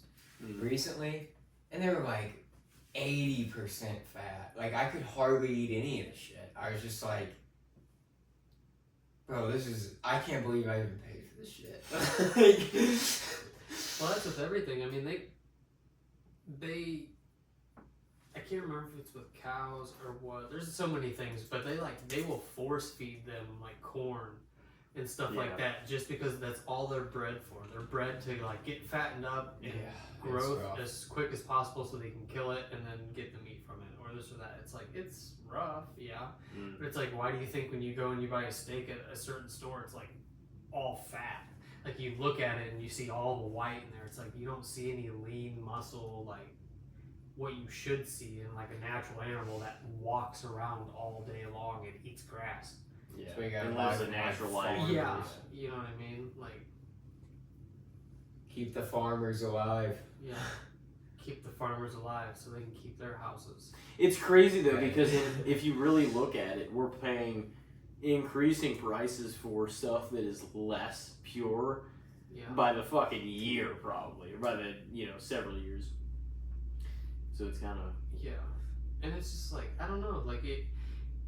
Man, you guys got me getting in some deep thought here because I'm just like thinking about everything now, and I'm just like, well, if you think about it, it's like, why is everything increasing? Is it because the population's increasing, which is why they have to make more? Yeah. Or is it that the demand for all these byproducts from what you like. You don't just like kill a cow to get beef so you can cook steaks or burgers. You also have like beef jerky, which when you look at it and you're like, oh, what's all in this? It's like pork, beef, and it's like a mixture of everything. It's like you get all these byproducts from it that it's like, because it's not like it's getting shipped anywhere. Like, usually, like if we make food here, we make it here. We don't really import or export anything from America. You know what I mean? Like anything specific to food, I wouldn't think, because most people have half the shit we have in our food banned in their countries. Yeah, a lot of the processed things. Yeah, so I think they're just trying to stretch their like rations of everything, which is basically what they said. They're like, a lot of people are increasing prices. I saw like chicken companies and stuff say that. Yeah. They're like, you're increasing prices. We're not going to do that. We're just going to make the portions smaller. Yeah. Well, that's literally basically exactly what they said. Do you that's remember? The exact same thing basically as increasing the prices. Yeah. So it's like less. Well, do you remember a couple of years ago, like there was that whole chicken wing epidemic? They had no chicken wings or something. Like they were talking about how they were running out of chicken wings, and like if you order chicken wings, they were substantially way more expensive than they used to be. Like if you went to a place to get wings, they're like, oh, we don't have the chicken wings. We got the drumlets, but we ain't got like it was a whole thing, and it was like, how do you not have fucking like we're really running out of people are eating chicken wings that much? It's like, oh, I guess that's why they're fattening them up so fast. And it's they're like, gross. Yeah. not at like restaurants. Well, they got them pumped full of like that fattening stuff or whatever. I forget what it is, but they fatten them up a certain way, like the actual wings after they like But the original topic though on the housing. We got all that's an old wings. Classic. Get completely away from the topic. Get it completely away. I mean, we talked about it for a minute though. The housing stuff. We did. I know, but like, I'm gonna say fair because I think there's always gonna be a demand for like people wanting to own their own home, and like I really hope that there should be, because that's one of the things that keeps us what we are, where everybody can buy, a plot of land, exactly, and build a house there and raise a family there and everything. It doesn't mean at times it might not be overrated, because especially in the expensive, when it's like it doesn't make sense for what you're paying for, like we were talking about earlier, then it's probably overrated. But in the grand scheme of things, like, a lot of people grow up wanting to own a home. Yeah. I definitely think, like, at least at some point or one day, I definitely think it's a fair part of, like, what the American dream really was. You know what I mean? But I also think, like, there's a lot of pride in that, and like, owning your own kind of area and stuff, and like just having your own solitude away from everybody else. Yeah. So I don't know. I think I'm definitely gonna go fair. Yeah, I can see that. I'm still gonna say overrated, but like I said, like I mean, I ended up with a good home. Anybody can. But if you're gonna do it the right way, I would say have enough money to find a plot of land, build your own house the way you want it. If you're gonna stay there for a good long time, I think that would be like the most ideal way. That way you just own what you got going on. And now the move's growing your own food and fucking eating off your own land. It's like now I'm like, I'm not saying that's a new idea. It's not, but like it's like now it's kind of ironic, because no matter how much of these waters we've navigated and had harsh obstacles and realities in the way, it almost is weird, because it goes back to like the primal kind of thing where we're like, this almost just makes more sense. It's cheaper that way. You can trust your own self and your own food and what you grow. I don't even have to fuck with any outside sources. And I'm like, that's just makes all the sense in the world. Yeah. That's the thing, even with buying from like a farmer. Like if you buy a side of beef, you have hamburger meat and like steaks and stuff for a long while. Yeah. And it's better it's worth it compared to what you're gonna get at a store. Yeah. It's just the one-stop shop that keeps all the corporations and everything, just because you can get everything in one. Yeah, it's the convenience. It is. That's what it is. Because then you don't have to bother with like a butcher shop or buying it from like a farmer. Hey, I'm not gonna complain. I mean, I like the convenience. No, I do too. It's just... Dude, when I'm at work and I'm like, it just shows you. at a gas station, I'm like, why is this so expensive? Well, I'm at a gas station, you know, convenience. Yeah. You know, they know you're going to have to stop in there and get gas, and you walk in there and you're like, oh, well, this water's $3 for a water, but then you can go to Walmart and get a gallon of water for 98 cents. It's like, oh, you know, that seems a little smarter, but, you know, I'm at the gas station right now and I need water, so it's like, yeah.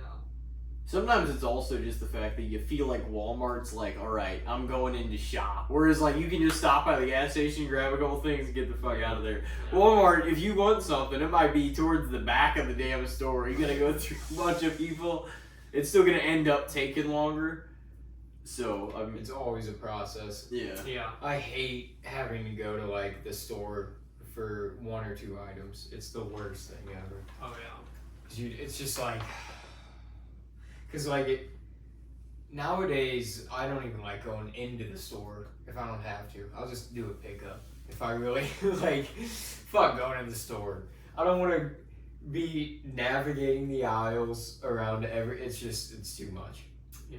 So if I have to go in there for like a couple things, it's always just like, damn. Because you do, it's a way bigger environment. There's going to be way more people. Oh, and there's way more shit to look at when you walk in there. You're like, oh, I came here for this, but look at that. Because you know what I mean? Everything's so big, so when you walk in, You're going to get stopped. you just look over and you're like, oh, you see fucking 20 different things. You're like, oh, I didn't stop in here for that, but I'll go over here. And then you go over there, and then you see even further, and then you're like, keep on going. Next thing you know, you're done fucking 2 laps around Walmart, and you got a whole cart full of shit, and you're like, well, you know, there's $400. Like, Yeah. Yeah. That's why they got it. The That's one, why they do it. what's frustrating too about the 1 to 2 item thing is that it's especially frustrating in and of itself because you feel like the minorest, the smallest fucking inconvenience of the store, like somebody's taking forever. You're like, I don't have fucking time for this. I got 2 things I need to get, so I have no, like, you're like, it's not a logical expectation. But you're like, if you need to get in and out, you're like, this is not worth the time and the pain in the ass obstacles to do this. So it's like you feel especially impatient and just frustrated if you have any inconveniences. Oh, I came in here for sugar and coffee. Yeah. Get the fuck out of the way. Exactly. Man, and how about those people though in Walmart with those carts, just like driving? Dude, Just coming around blind corners. Yeah. They just don't care. They don't care. And I'm like, man, this is like worse than traffic right now. I hate that at Walmart though. Like, that was another thing. Coming out of an aisle, it's always like even if you're trying to be careful, you almost run into people sometimes. You're like, oh man, am I good? Am I good? And you're good. And then you start going and they like swing out of the aisle. You're like, God damn, dude, I had it. The 10 seconds I was waiting. Dude, years ago, whenever I like moved to Florida and I saw like the Walmart that was closest to us, everybody would just dump their fucking carts off on like the parts of like the land and stuff like that. And I'm like, you know, man, I'm like, I love Florida, but like at least the fucking people of Missouri know how to put their carts away. No, the fucking Walmart, it might have taken a number of years, but the Walmart down here, man, people dump their shit off on just the side all the time. Like, you guys have gotten so fucking piss poor too. With it's like put the cart up in its spot.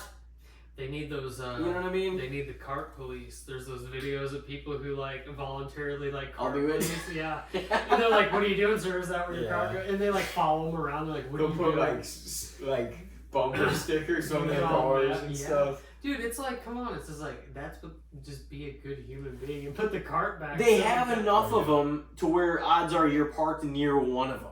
Yeah. You can put it up. You know what I mean? I worked as a cart attendant for a while, and that shit boiled my blood sometimes with people. It was like, especially, the thing that would really piss me off is if I was out there, you know, like getting the carts and actively putting them in a row. Yeah. And like moving them up the lot. And I like would see them do it. It's like, bro, I'm out, like. They just don't care. They don't care. I mean, imagine how like, well, I guess not, but like think about like Aldi. Aldi, you have to bring it all the way back up to the front, take your little quarter out. Yeah. You know? So it's like, what about those people? Do the Aldi people think they're better? because they have to take it all the way back to the front and they do it, get the quarter out. Well, they think don't- they're better. Yeah, They don't have card attendants. They don't have to hire them. That's the Yeah. thing. Yeah, but That's what true. about what if somebody's like, fuck that quarter, and they're like, I don't give a fuck They about do. that quarter, and they Oh do yeah, it I'm out sure a there. lot of people do. Most of the time, if I ever need to go in there just to pick up like, especially like produce stuff, I'll just like grab one of the boxes in there, and I'm like, well, if it's beyond this anyway, I'm like, That this should is be all here. because you can actually fit a fuckload of stuff in one of those boxes if you Yeah. really try. Just what I mean. Put it around. So I'm 10%, like- I'll just fill this up, and I'll just grab a bunch of stuff, and I'll just head on out. Because I'm like, often I don't even remember the quarter thing anyway. yeah. So Me neither, and usually if I do go, sometimes I just leave the quarter in there. I'll bring it. I obviously Yeah. always bring my card back, but like I'll leave the quarter in there. I'm like, hey, thanks guy, who cares? I know it's just a quarter, but it's so funny I'm like because about it. it's either like a really smart thing to some people, or it's the dumbest thing they've ever seen. yeah, they're like, why the fuck do I need a quarter? Yeah. It's like it's different if it was like required $100 bill to be inserted. You definitely return that fucking card. every Yeah. time. It'd only be like the rich. They'd want in that store. Hey, well, 20 years ago, a quarter, somebody they'd want that quarter, and they'd be like, give me my quarter back. You know? Yeah. It probably costs 2 quarters for a gumball now. Dude, probably. You think? No, because all those They're machines around are there. old. Well, If they could change Like them, in the put 'em there. mall. They Yeah. could. They might. Hey, everything nowadays, like even vending machines, you can just swipe your credit card. That's how it's gonna be. Swipe your credit card for a gumball. Turn that thing. Just I'm telling you. you don't even gotta swipe it. You can just boop, Yeah, tap it up against it. that one always gets me though. I'm always still like an insert the chip, but like I've found now, like when I go to certain places I go to all the time, the tap is so much faster. Mm-hmm. But then whenever I go to a new place and I don't know if they have the tap, then I'm all confused. I'm like trying to tap and it's like not working. Then oh, you gotta insert, then I insert, and it's like the chip's not reading. I'm like, oh fuck, and then you're sitting there fucking. You gotta around. slide it. Yeah, and it's it's like like, dude. insert it. It's Yeah, like, it's like all right, okay, yeah. So it's like if I can. the shit's getting awkward now, bro. Yeah. Well, and it seems kind of scammy that sometimes whenever you put your debit card in one of those, sometimes it asks for your PIN, and other times it's just like, bloop, bloop, and it's just like, oh, we went through. It's like, Yeah. wait a minute. How did you just bypass my fucking PIN Yeah. code that was supposedly so important in all these other places that I went? Yeah. Well, I think that's Yeah. like I know like Quick Trip does that. I think it's because they run it as credit. Your debit card, Maybe. they run it as credit, so you don't need to. Yeah. But even And sometimes that it's helps. Because it has just weird. Yeah. You know, I think they little do that. They're just trying to be fast. So you ain't got somebody over there I trying to think- type in their pin. They're like, sorry, sir, that was the wrong pin, I think. Oh, okay. And then they got to redo everything and try to remember their pin. I think they make the chips too weak, man. Because like initially, the one I have now has fortunately lasted a while. But Not I've had good. so many fucking like debit cards that they're like, yeah, chip can't be read, and then it just fucks up, and I'm like, I've only had this thing for like a year. I don't know. There needs to be a better system. I don't know. They got chips. They got the thing. They got get your card on your phone that you can tap to pay on your phone. I just don't know how all this shit's Yeah. working. They got the cloud. Yeah. It just wears all this stuff. Do you ever do the phone ones, or you just use the? I still use my cards most of the time. No, I don't do the phone. I have it set up on my phone. I have like money on there, but I'm so bad that like the money I have on there, I don't know how to transfer it from my phone to the card, so that I don't have it on the phone no more. It's like on a phone Apple Pay. Oh, okay. So I You would don't have to know. connect like maybe a bank account. Something. Well, I thought I did because I have like. That's what I'm saying. Like, That's what they wanted I'm you to that- think. Yeah, I'm that dumb now. It's like I got $20 on Apple Pay that I've had for years now, and I don't know how to get rid of it. Oh man. We're getting old. Yeah. Oh, man. Well, I don't know. So what do we say on? You said overrated. I think And I said overrated. fair. Yeah, Okay. I'll say that. You got a topic? I do. You got a presenter? Or you want me Yeah. to go? Okay. I'll do it. I'll You do go, It. you go I only for got it. the one though, so. Okay. Well, for now. For now. Cinco de Mayo. Just happened randomly. Or not randomly, but just happened recently. We Yeah. were talking about tequila earlier, so it's just like, okay, Cinco de Mayo. How do we feel about it? As far as a holiday that also isn't really recognized in Mexico, even though we celebrate it here. It's another ploy for American profiteering. Yeah. Well, let's make it here. No, it's honestly though, like if it's gonna like raise business and have people like, it's also good for a lot of cities' economies and stuff like that because the people go out, they spend money, they party, they spend money on drinks, they go to clubs or go to, you know what I mean? Like it's the same as like having a playoff game in your city. It draws a lot of money there. Families get together, they go out and eat. But in essence, that is one of the reasons. But I don't think it's a bad thing that if we've adopted some of the like Mexican like culture, like the, you know what I mean, like orient that towards like, oh, an American holiday. You know what I mean? Yeah. I don't think it's like it is what it is. It's not, you know. There's always people they're gonna go to restaurants and stuff for it and hang out and go party. But I mean, I honestly think it's a good thing. I mean, yeah. I love it, but I mean, just like I didn't go out families, for it this year though. Oh, well, I definitely do. I love me some margaritas, but like I also like enjoy Mexican food. Oh yeah. So like I just think it's like a good aspect of like, yeah, people go out, they drink, it's a good time, but like families get together, like people do like Taco Tuesdays all the time. Yeah. There's a lot of Mexican culture in America just for the pure fact of like there's a lot of Mexicans that you know, we're right here by Mexico. It's like I just think it's a good thing. Oh yeah. They got fun stuff too, you know. They got great food. They got great food. They have a good time. Yeah. Dude, my brother, he's like, he lives next to like a Mexican family, and he's just like, man, they have a great time. He's like, sometimes I'm just like, I hang out on the porch when they're having parties, and I'm just like, I just wish they'd invite me over for a party, bro. That's a dude. I've never seen one that's just like upset. I've never seen a Mexican upset, even at work. Like in my line of work. I'm just saying, honestly, I've never seen. Work hard, play hard, bro. I mean, at Mexican restaurants, whenever you see them, I mean, in my line of work, and I've worked like, you know, you got like lawn care businesses, you got like landscaping, and just like anywhere I've ever been. I lived in Texas, like around, like, dude, they're just always in a good mood. They're happy, they're hardworking, they fucking get after it, and like most of them like to drink, but when they drink, they have a good time. They're not, dude, it's just like a good culture. Especially when I was in like Texas, some of my best friends, like they had like grandmas who were like real authentic. They cook us Mexican food and stuff, and they were just always, I don't know how to explain it, but it's like I liked that culture more than like ours in some aspects, you know what I mean? Just the way they are. There's a lot of cultures like that. Yeah, where it's like they're just the really differences are fun sometimes. For sure. Yeah. They're very like more than us too. I feel like as a whole, like more family oriented. Oh yeah, also, for sure. At least us, the way we currently exist. Maybe not years ago, America, but like definitely right now. Like that's a huge aspect of like they all fucking sit down. They'll have like huge meals together with like a you know. I feel like the whites. Let's be real. The whites. We're the worst when it comes to the family aspect. Oh yeah, because I mean, I don't know if we're the worst, but we're very mixed in that aspect because you got so many broken homes. You got people who are really big family oriented, and then you got some people who are like in the middle, but like me, like.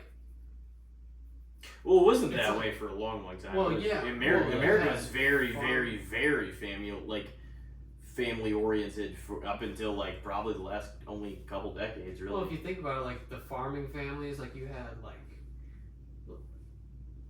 what 11, 12 children just so they could help work on the farm and stuff like that. And now you have people who are like, I don't think I'm gonna have kids.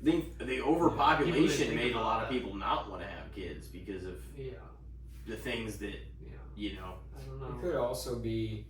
Because, like, where you were talking, like, Mexican families very tight, like, Asian families usually very tight. Yeah. Like, a lot of times, it's just, like, it could also be because we're in America, like, immigrant families stay tight.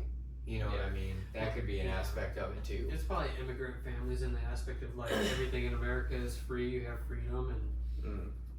Then you have people having kids that didn't really want to have kids, and then you got separate homes, and the next thing you know, it's just like the way it like works out. You know what I mean? Whereas like if you were in China or Mexico, like you have certain like not rules per se, but like morals that are like, okay, we got together, we had this kid, we're gonna keep this kid, we're gonna stick together. You're supposed to uphold as like part of the whereas cultural. like a lot of people break those rules here. You know what I mean? Like, well, you have the freedom to, but it's like. I see now, like, what they always meant, like, you know, it's a slippery slope whenever you start to lose some of, like, not like everyone has to follow the Bible or even the same Bible or whatever, but it's like, whenever you lose some of those, you know, ethics and morals and being, like, a good person and following, you know what I mean, something, like, larger than yourself, we become egotistical, arrogant, and think we have all the answers whenever we fucking really don't, you know what I mean? So it's like, it's a balance of freedom and doing what you want, and just, you know what I mean? Like, I don't know. I mean, people are gonna do what they want to do by and large, but I can see why losing the American family like tradition aspect is really detrimental and harmful to the society. You know what I mean? Yeah. Because it's like, I don't know how a whole bunch of individual people that are out for their own interests are going to serve for the betterment of the country. You know what I mean? That's true. That's the best, more the best way. And I'm not saying, I mean, I'm currently like, that's, you know, I'm not, it's just, that's something that probably we should be mindful about. Yeah. But at the same time, you know, for a long time, a lot of people were fucking, you know, coming here and like, not even just this country, but the whole world was getting massively overpopulated, and people were kind of worried, like, well, I'm not going to contribute to that problem, and, you know, kind of thing. But then, like, overpopulation, they found out that, like, I don't know if that's really, like, a thing, because if you think about it, like, all the people our age having kids, like, if you think about it, by the time we're having kids, and those kids are able to actually, like, own their own home and do all that, the older population will be gone and passed away. You know what I mean? So it's almost like there's, like, a give and take. Though, and exponentially, this whole aspect with the food thing, though, we've got to solve it somehow, because like that's only going to get worse. Because I do think part of the increase in population attributed to like the changes they had to make to like ration everything out food wise, I do think that influenced in part. But people much smarter than probably any of us with that stuff would be able to give you the facts on that. But that seems like it naturally would have to be part of it. They have to make it more like everything isn't as whole, because they have to spread out everything that they fucking have. Wow, that was a hell of a sound. I was like, what was that? There's a gong.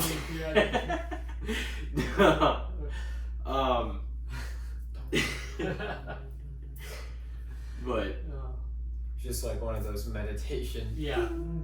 But doesn't that make sense though? Yeah. Like if they had, you know, and I'm like, that's either we need a better solution to that problem or something's got to change, because we can't just keep growing and having worse and worse purity in like the food we have. Yeah.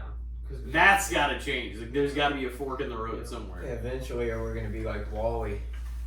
Yeah. Wall-E predicted that shit. Be fat fuckers just watching the screens.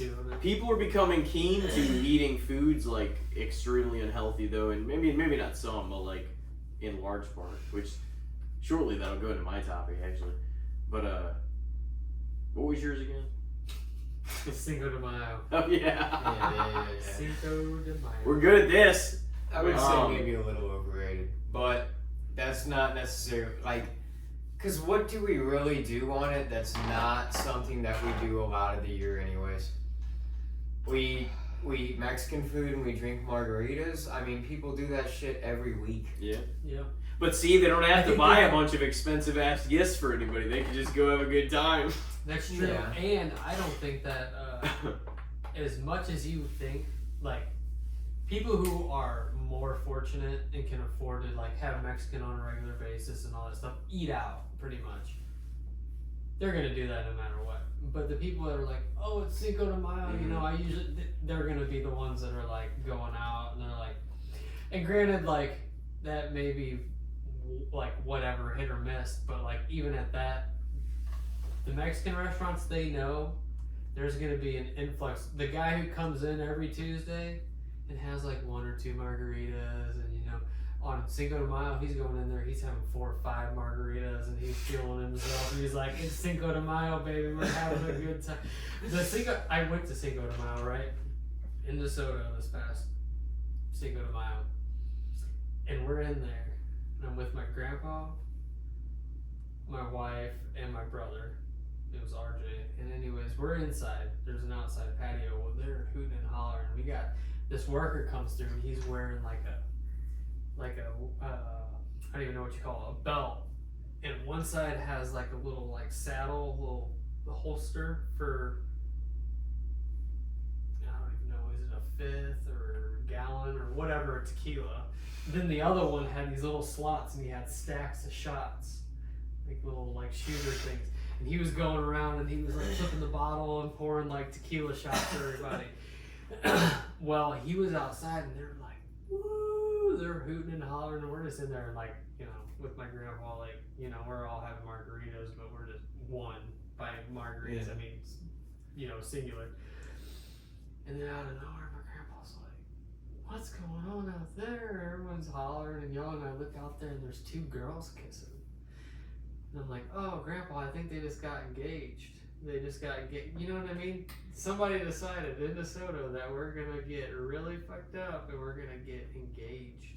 And they're just fucking, you know, like I guarantee you on a normal Tuesday, there ain't no guy out there pouring shots from his holster into like tequila shots, giving them to people. Only on Cinco de Mayo, baby, and that's what you live it up for. It's a fucking holiday. Yeah. That's what I'm saying. It's like stuff like that. Oh yeah. You know. Well, that's one of those.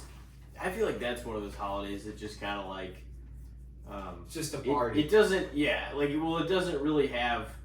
You know, it's not necessarily a season. It's just a one-night event. Yeah. Go out, have a good time. You know, eat Mexican food, drink margaritas, enjoy, like, you know, because, like, it's hard not to be in a good mood there. You know what I mean? Because of, like, usually the service is pretty good and stuff, and they're everyone's like, happy, they get your shit hot and out to you quickly. Yeah. But I'm a fan of all that stuff anyway. Like, I fucking love Mexican food. Like, I lived in Southern California for about a year, a little bit less than that. But it, like, the Mexican food out there was, like, very authentic because it was only, like, an hour away or, you know, hour and a half away from the, you know, the border and stuff, like Mexico. So it was, like, it was great. So I got to experience more, like, legitimate, I would say, Mexican food, too. But there's a lot of stuff around here. Like, there's still a lot of places just in Missouri that have great Mexican food. Oh, yeah. That aren't Americanized. Yeah, like, yeah, exactly. So, I mean, I love the food. I would say fair, because, like, I get why it's around. It's pretty harmless, you know what I mean? Yeah. You just go out and have a good time.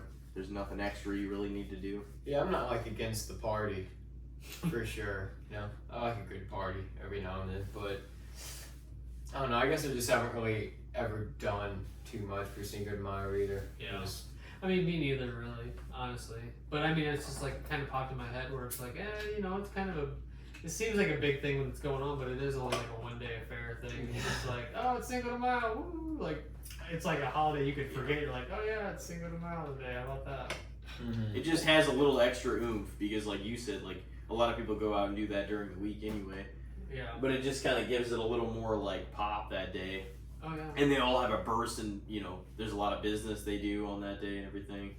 So it's been hit and miss. Like, it's nothing I've ever made an overly big deal about, but I've gone out to like several like Mexican places on Cinco de Mayo too. So yeah. Hey, if you ever want to go anywhere on a non-busy night on Cinco de Mayo, go to any other kind of restaurant. All right, how about that? What are you saying? I think it's good. That's what I like. I like it. I think it's a good thing. You think it's fair? Yeah, I think it's fair. Fairly rated? Yeah. Yeah. I think so. Hey, it's important enough to have on the calendar, so. Hey, if it's on the calendar, it must be real. Exactly. Oh, man. Well, I guess I'll throw the one that I was thinking of. What do you guys think about being conscientious about your own health? Like, as a person. I don't just mean, like, oh, the food I'm eating and, like, I mean, I guess that, but, like, also, like, exercise you're getting, like, what you're consuming mentally, what you, like, the way you're taking care of yourself. And basically just, you know, be conscientious about that. Do you think most people are, or do you just think they just fucking coast and eat whatever the fuck foods they want to eat? Hey, man, this is America, bro. No, I'm not saying anybody can't. No, it's just, like, what do you think about that? Because, like, in that sense, If they aren't being right off the bat, then it's underrated. If that's the way it is underrated. But and I would probably say that for my own personal self. And it's not too. even that I don't want to do better by my own self. Like,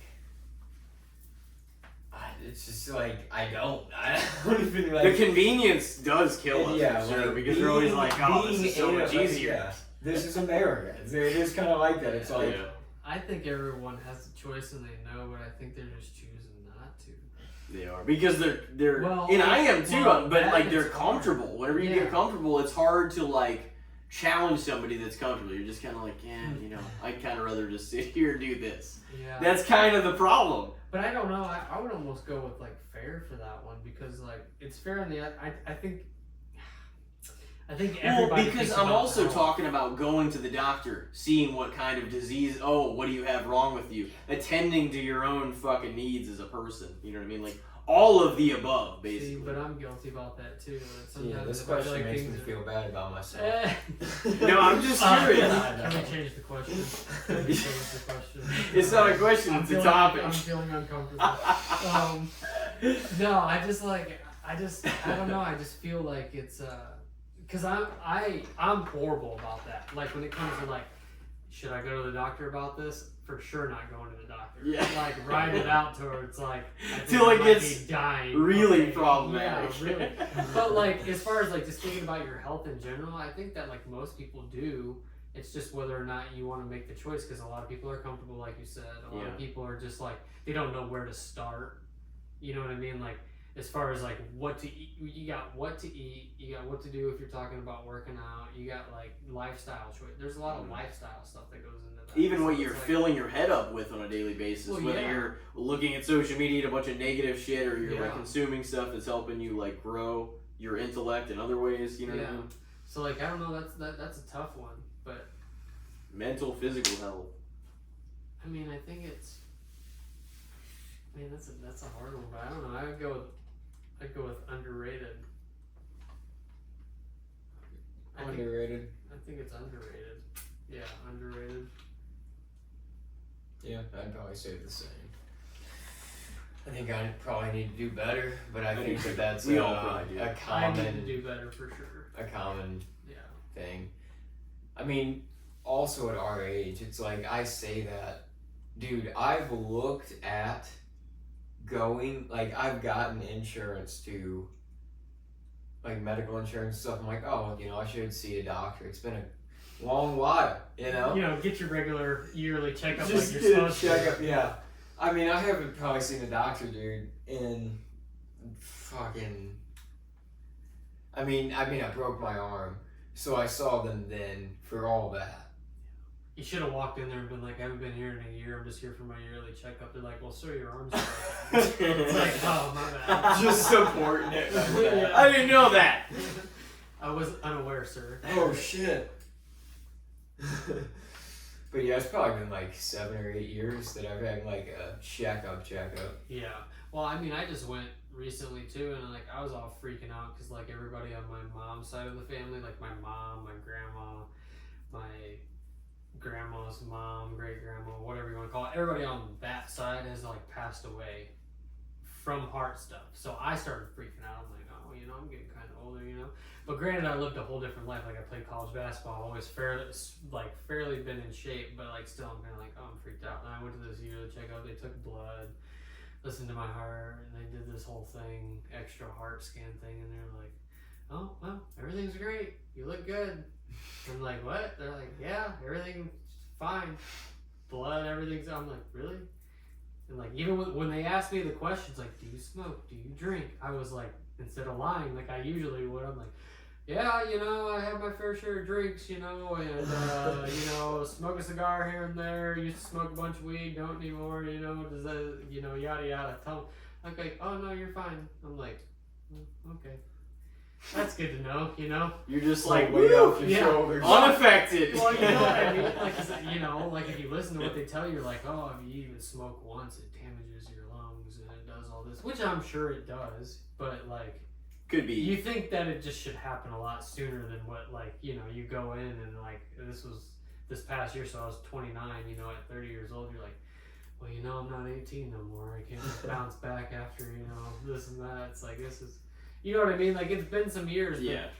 But, yeah, so I don't know. I think it's also because we're young and our bodies can still rebound fairly quickly. To where if we were to start and then we started even smoking anything, like say in our 40s or like late 40s, like it would have a dramatically worse effect because your body in ways is already starting to break down then. Yeah. So it's like it would be so much worse. It's like at least if we have decisions to make, there when we're young and can like rebound in that aspect. Actually, the guy that I work with, he listens to the Riz show. I don't know. It's like 105.7 or something. Yeah. And they were talking about how they did a study on people who drink and you don't start having adverse effects. Not, and this ain't for everybody. This is just like some case study they did. Something about like drinking. If you're a consistent drinker from like teenage years or like your low 20s all the way to like 36, they said after the age of 36 is when you really start feeling the effects. But people who like either quit drinking or like take a different route, whatever, by 36 where they're at compared to the people who have like consistently been a drinker all the way up until then, it's like you can see a dramatic difference in those people, which is crazy because when I was listening, I'm like, man, that's kind of crazy they got that like figured out, because I guess they did it over people that were like the age above us, and like if they like started drinking when they were 21 and stayed drinking until they were like 40, 50, 60, they talk about like their health complications compared to like people who like gave it up and like quit it and then like where they're at now. So it's like, I mean, it's a real thing, but then again, not everybody's the same. Everybody's body's different. I know you guys have been around long enough, I know I have, to see a fucking 70, 80-year-old person who just chain smokes cigs and like, oh, I've never had cancer ever in my life, sitting there just smoking. It's like, dude, what in the fuck? Some people, are just like that. Their bodies bodies of steel. You're like, god damn, bro. Like, and people are just 90 years old, just drinking whiskey and smoking cigars and shit. Dude, I watched a guy in South Dakota once eat a steak that had been in the fridge for 2 weeks, took it to lunch, had it out in his lunch pail with like no like cooling pad in it or whatever, and we were out there for like 8-12 hours and then ate that steak and didn't get sick. I'm like, that dude's got a stomach of steel, because like I would have food poisoning. Well, he just was like, oh no, it's good. It's been in, well, he was an older guy. He's like, it's been in the fridge. It's fine. Oh, they don't want to fucking throw anything out. Yeah. No, we have to finish this. Yeah. Like, I mean, not if it's fucking 3 weeks old. My grandma used to be that way. Dude, my mom we'd go over there. She'd like secretly go in the kitchen, like we were looking for snacks or something. She would just like start searching her like condiments, because they'd be like years expired sometimes and shit. She just like tossing shit. These generations, man. We were cleaning out my grandpa's bathroom, and he had some pills in there from the doctor that were prescribed to him. And my wife was going to throw them out. She was like, look at this. And I like looked at it, and I was like, what is this? And it was like, oh, it's a prescription bottle. It was like huge. And it expired in 2008. And he still had it. And I'm like, 2008? Are you fucking shitting me right now? Like, what in the heck? Was it still like filled? Like there was... Oh, like he didn't even take one. Really? Like he hadn't even taken one. It was probably like Tylenol or something for pain. But it was like in a bigger bottle. But yeah, it was just like in his little pantry in the bathroom that like was pushed in the back, that like they had never touched. Go ahead and take like 8 of those for the effect of one. Yeah. At that point. Well, or it's like the Wolf of Wall Street. What is it? Whenever they're talking about they have like delayed effects. Or whatever, yeah, the Quaaludes. Yeah, Quaaludes. Yeah. I said Preludes. Whatever. Yeah, they had so many. You take like 8 of them, then you just feel like you're on a Percocet. Yeah, like a few hours later. You start selling them on the streets. Just take 8. Give them good. It says Tylenol. It'd be bad for it's your alright. Like kidneys and liver, if nothing else. Take that many of them. People ODing from liver failure. So you guys both say over or underrated? Yeah. Okay.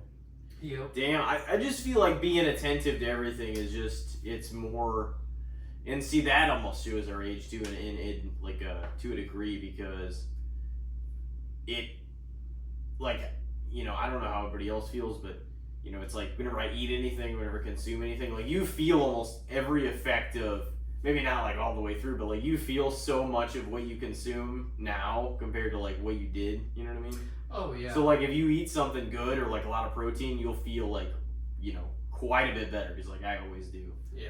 And it's just like you can't just fucking go ham on a ton of food without feeling the effects of everything. You know what I mean? I'm not saying I always feel bad or something like that, but it's like if I overeat or eat certain foods or a lot of something, like something really spicy, I'm like, ooh, yeah, that's not gonna. I can mix it in there, but like all at once, I can't handle it like I even could 10 or 15 years ago. Yeah. Oh, yeah, there's no bouncing back from stuff like back in the day. No workout, you know, working out. You Hangovers, sore, can't bounce back nearly as quick from that. No, like nothing. I'm telling you.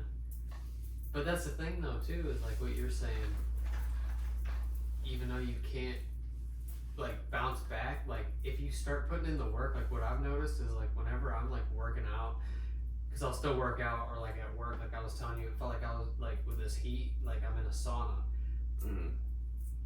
Say like, because usually I'll wake up, sometimes I don't eat breakfast, and I'll just have a coffee, and then like I'll have like a little snack, but then by the time I'm working and sweating like that, by like noon, dude, I don't care what it is, I'll throw whatever I can to eat any kind of substance to get any calories, and my body's not like, oh, you just ate like shit. It's like, oh my gosh, you just gave me energy and fuel, because like I'm burning it and like, literally sweating it off. But like, yeah, if I'm just sitting around and I'm doing nothing, and like, which I don't eat fast food, but say I were to eat like McDonald's or something, like I will feel that. I'll be like, oh, I need to take a nap right now. Like I need a nap. Or if like I cook a steak and have like avocado and egg or whatever. I like for breakfast, whenever I have my days off, I eat like, I'll make like 5 eggs, farm fresh eggs or whatever, from my wife's parents' house. They have chickens, so I'll make like 5 of those and then like cut up an avocado, and dude, I just feel so good. But if I were to wake up and have like pancakes and fucking frosted flakes and this and that, like I feel like I have syrup running through my veins and I need to go to sleep. The fucking food pyramid ended up being basically upside down. Is what it ended up being. It's like, yeah, you're actually not supposed to eat this many servings of all this grain and bread shit. Yeah. They just wanted you to buy all that shit. They did, I know, and look, they were successful, and now everybody else is fucking poor. Dude, I never ate so many different kinds all of the cereal. farmers are fucked and we're all fat. Yeah, the cereal has a whole aisle. Yeah, cereal? Yeah. That's what I was saying. I've just never had so many different kinds of cereal in my life. Like, man, I used to be addicted to those, like, tricks back when they were actually, like, not just balls. They had, like, the shapes? Yeah, the shapes were way better. I think they brought them back. Man, I'm telling you what. Or they had the, not Cinnamon Toast Crunch, but it was French Toast Crunch. And they looked like little, like, French toast. The Cinegram Toast See, that's Crunch what I'm saying, man. too. They just preyed on all that, like, man, They did. it was so good too. Now that I'm thinking about it, I want it, but I just like, I haven't had cereal since I was a kid. Like, I don't eat cereal no more. Like, yeah, I didn't eat a bowl for like 2 years, and then like 2 months ago, I was like, that, or well, it was like, I was like, that sounds especially good, and you know what? And I'm like, damn, I'm like that, like some almond milk or just, you know, whatever. It just. And like that's one of my favorite ones, but the last several years I've definitely slowed down eating like any cereal, because there was like a period when I was like in my grandpa's and everything. I'm like, I don't think I had one bowl for 2 years at one point. No, I'm not like opposed to cereal. I just like, I'm not a cereal because I don't drink milk anymore. So like I just don't. Really? Yeah, I used to be like when we would go to the store when we were kids, I would tell my dad to buy an extra gallon just for me, and I would drink it out of the gallon, like 2% milk. Like I loved milk, and now I don't even drink it. Every once in a while, almond milk, but like I don't know. Why not, you think? I don't know. I mean, I did those 2 years being a vegan, which like it was cool, but like I'm not proud of it, because like doing it, like yeah, it felt good and yeah, it was cool. I learned how to eat healthier foods that way, because like then my palate kind of got acquainted to like eating a lot of fruits and vegetables. But I do think that like meat meat's required for that, but I think like getting rid of like milk and like not dairy per se, because like I still like cheese and stuff. Eggs. And eggs, but like I don't know, like I just feel like milk, you don't really need milk. I don't know. I don't feel like you need that, and like I don't really care that much for the taste of it. Like even almond milk, like I like almond milk, but like yeah. You know, like if I'm having a coffee, It's more drilled into you when you're a young kid that you Yeah, need to drink milk strong than like bones and, it's necessary later. I'm not saying it isn't or it isn't for certain people, but like I feel like that's more imperative whenever your bones are growing and you need just a shitload of calcium. Yeah. You know what I mean? And yeah, I don't know. I just maybe it's just me. I think it's just me personally. I mean, people are probably like, yeah, who cares? It's just milk. But like, yeah, I just don't drink milk. I don't know. I just don't drink it. I'll go through it like waves where like I don't drink milk at all, and then like I'll get like a couple like a chocolate almond milk thing, and then like a vanilla one or whatever, and like I'll drink some. Yeah. But I don't like have to have it, but I like it. You know what I mean? Yeah. Which yeah, I'm not opposed to. Hey, chocolate milk, Yoo-Hoos, all that stuff. Like I don't have it very Yoo-Hoo's often, good, man. but Yeah, they're Yoo-Hoo's good. not even like, I don't even know what that is. It's a chocolate That's drink. It's a chocolate chocolate drink. water, basically. It is, but it's a chocolate drink. Yeah. But it's so good. Yeah. I like milk though. 2% milk. 2%. I usually drink like a half gallon of it a week. He sticks up for milk. Yeah, I milk know. is it. I mean, I don't like. I was waiting for it. He was staying quiet, but I was like, he likes milk. I don't like. I can tell. I can tell. I do like milk, but I don't drink like a whole lot of it either because it's just me. Yeah. So I'm like, probably like a half You gallon. buy a the week. half gallon. Yeah. Yeah. Still quite a bit, I guess, but It's a not gallon big is deal. like Yeah. that's a lot. I'm not going full gallon. That's way too much That's for what I'm me. saying. Back in the day, man, I used to drink a full gallon. I just, yeah. Sometimes I'll pick up like one of those It goes because I like bad way too quick for the full gallon. like I drink almond milk probably more often now, but like I don't always get it when I'm at the store. Maybe only half the time whenever I do like a grocery shop. But sometimes like one of those like Prairie Farms like already made chocolate milks or like strawberry, I'm like, damn, like just a half gallon, like that looks so good. I gotta get one of those, and like so I'll buy those and whatnot. It just sounds so fucking good. Yeah. The only bad thing about like the almond milk is like after you open them, they're only good for those 7 days or whatever. No, the almond milk's better for a lot longer than the regular milk. Really? Yeah. Well, I just it's meant, like it's usually like 3 months ish or 2 months. Oh, really? And regular milk's Yeah, regular maybe milk if goes you, bad maybe pretty Oh. within like what 2 weeks. quick. Yeah. Maybe I've just like been that. maybe I've been reading it wrong. I don't know. Like some of them say like a month. Like, Yeah. yeah, Well, like some of them have like a Best Buy, like they'll say like Best Buy this date, and it's really long away. But then like it'll say down lower, it'll be like refrigerate or consume 7 days after the opening. Or So sell much- by. Sell by doesn't mean Because it's you can- bad, but because you you gotta can- get it off the shelves by this date. Because you can buy almond milk that's not even in a refrigerator at the store. Yeah. That's Yeah, Like, it's yeah, you know what I mean? Exactly. So after you open it, you have to refrigerate it. Yeah. And it's only good for like 7 days or something. But It just tastes good. Like I like both as like actual milk, but like almond milk to me, I'm like it just tastes really good. yeah. So I'm like It's I got just that kind of drink nutty- it as It's got that nutty, fatty taste. to it's it. just like creamy, like certain Yeah. almond milk that's Mhm. like made. But I don't know how the fuck that even makes sense Yeah. in the first place. How do you get milk from an almond? Yeah, yeah. Almonds ain't got no tits. Exactly. Well, I mean, you don't get milk from it. You Like don't. why? That's why it's sitting on the shelf and not in the fridge. I know. But it's like, how does that even make sense? Hey, they figured it out. I mean, it People figured tastes out. great, so I'm gonna like stick up for it in that sense. Like I think it's tremendous. Hey, they figured it out. People eat that shit up. So Well, you got another one? Yeah, I can do a quick one here. Alrighty. What do you guys think about coaches' influence on youth sports? it's a good one. That's a good one. Because there's so many different kinds of coaches out there. Yeah, that's the thing. Great You can have a sports. great coach or a not great coach. Yeah, and there's the coaches that go too hard. Coaches and that want to there's get the too coaches- involved. Yeah. So Oh man, I'm gonna say that I would say it's underrated. Just for the aspect of like, yeah, you know, you get those. There's always gonna be bad coaches and bad people that are out there for the wrong reasons, like the guys that are like trying to live their life through the kids or whatever, the life they never had. But I just think that like anybody who's willing to get out there and teach kids and like, you know, work with them, I think that's a good thing. Yeah. So I think it's underrated in the aspect of like, I think more people shy away from that because they just don't want to do it and they think somebody else will do it. Where it's like, we should all have that inside of us. Want to teach kids or like show them through, because you said coaching, so like through sports. Because like I grew up in sports, so it's like I know it helped me out. Having like coaches and people, and like it helped me to like persevere through like hard shit. You know, you're not always gonna win. When you lose, you know what I mean? It's like you gotta keep going, you'll get better. Rather than just like giving up or whatever it may be. So I go with, I think underrated.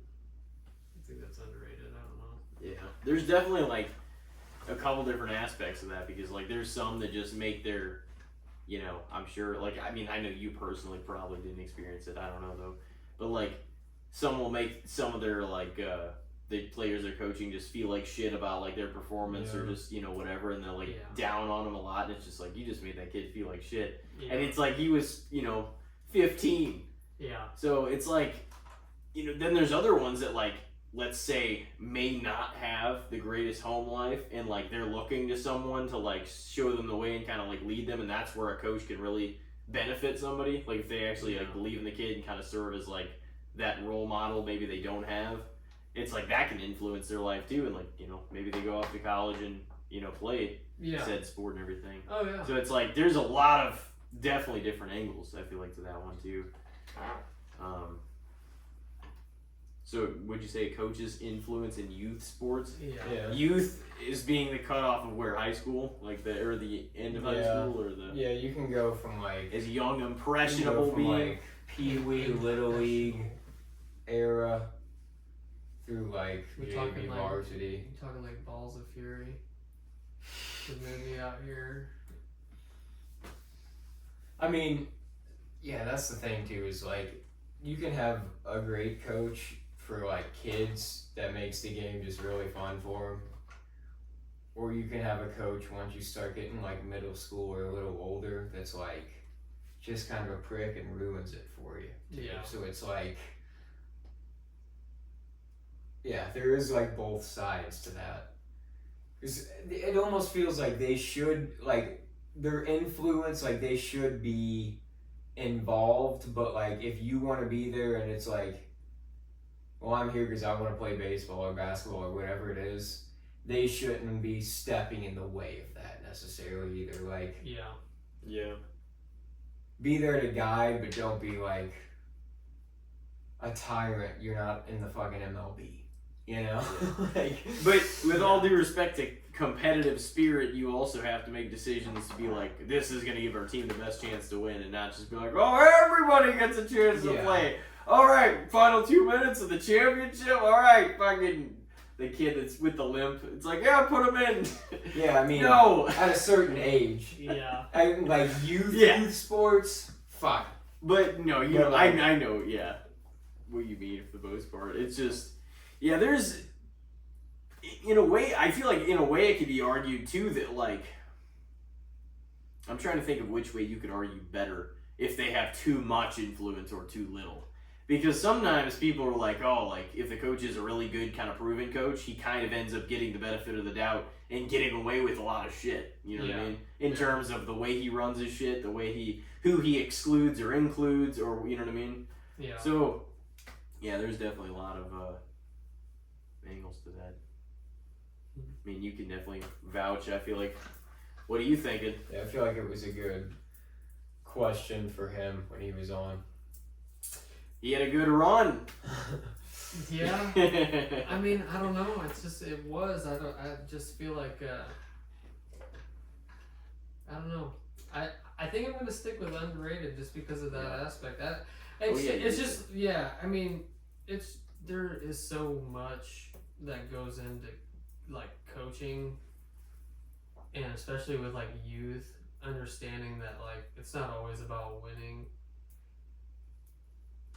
And like I said, there's a lot of people that like want to see good coaches with their kids, but none of them actually want to do it. But you know how many people probably get asked, like you go to a Little League thing and how many of them are like, what parents here would like to volunteer to be the coach or assistant? You know what I mean? Like that's how some of that stuff goes. Like they want to know, like it's usually one of the parents of the kids that's like, oh yeah, I'll do it this year. It's always the community. Yeah, you know what I mean? So it's like to see more of that in the community is nice, and just to, and what you hope is that it's somebody that can differentiate the difference between like, hey, they're in 5th, 6th grade, 7th grade, whatever. It's not always about winning. It's about like learning to play with others, learning to lose, and learning then come how to back. function as a team. Yeah, it's like there's so much that goes into it, and just knowing that in order to be a good coach, you have to be a good person. I feel like you have to like at some level in your life understand those things yourself in order to teach them. But if you don't know any of that, then how are you supposed to teach kids that? You know what I mean? Like. So I just feel like it's underrated in the aspect of like there's just not enough people like that, or enough people that want to do that. You know what I mean? Or even if they want to do it, they don't actually express it and go out there and do it. Because if we had more of that in the community, you know how much better communities would be? Not only just coaches, but like people in general that were just like wanting to go out there and set the standard. And that's just if we're talking like Little League. I mean, obviously, you know, you get into older grades, like there's gonna be those moments where like, sorry, Jimmy with the peg leg is not gonna get out on the court. Sorry, you know, no offense, but yeah, and see that's where like my mind went, because like the question was youth, but I also kind of configured my high school thought process through it. You know what I mean? Into into the analysis, I guess. So I mean, they can have a lot of influence, you know what I mean? Yeah. Almost too much. Probably, maybe a little, maybe a little underrated. I would say maybe not like the amount of control or whatever they have, but I would say like the upside of like the positive they can affect is like great, and I don't think it's. You know, some people also, and I'm not saying everybody, because some coaches are dicks to like certain players they have. Like obviously we're being vague here, but like, you know, there's also what? What is that? A spider? That's a song run across. Oh, you got your little spider like trying to say hello. Oh shit! Now it's somewhere. Oh shit! Hit it! Oh, you can just chill.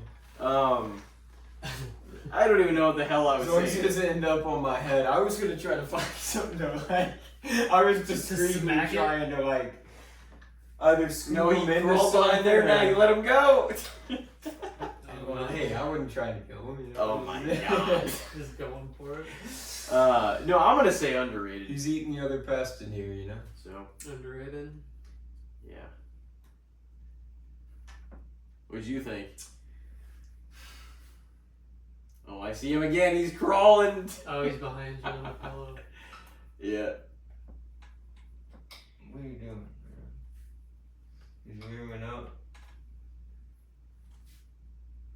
I'd probably say fair. I would think. I mean, like I said, I feel like there's both sides to that coin. Like you can be a positive influence for sure on like kids, and that's like a great thing, but you can also be overstepping your bounds in ways too. That's the thing that makes it, I feel like, tough with youth sports for sure, is like it's kids, you know what I mean? So that's what it's like, it's impressionable. Yeah. So yeah, probably fair though. Like you said, I feel like there should be good people that can do it and know something that they could pass on, should be willing to do it. Yeah. But I understand that not everybody wants to take that on too. That's So. true. Do you have a topic, or should I do mine?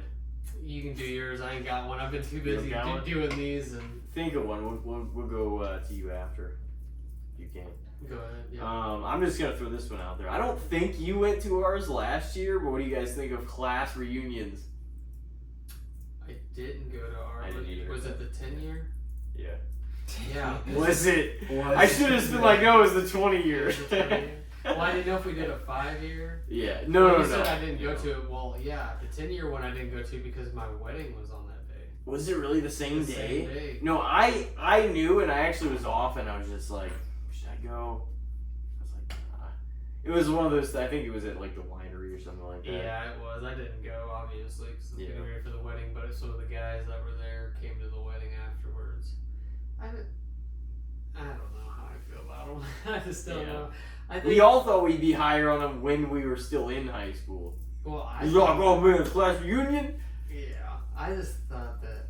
Yeah, if I was 18 again and I was in school, I'd be like, yeah, I can't wait to go to my class reunion. But like now, I'm just kind of like, don't really care. I don't. I do think they're fair though. I think it's cool. I guess if you like around the same area and just like whoever gets together, it's nice to catch up and see how people are doing. Mm-hmm. But man, I would say fair, but like in all reality, like I don't know if it's my thing. I don't know if I'd go to it. There's also an argument that like that was once looked at as, oh, this is a getting together with everybody, and you know now you can see the people you haven't seen in so long. You know, we all have social media. We keep in contact mostly, at least, you know, and me and you don't text every day, but like we'll catch up now and then, even if it's been months or even if it's been whatever. Yeah. And like for the most part, the people that you talk to frequently or like extending an olive branch to more every now and then, they're gonna stay somewhat acquainted in your life on your social media, tending to like what's going on with you to some degree. Yeah.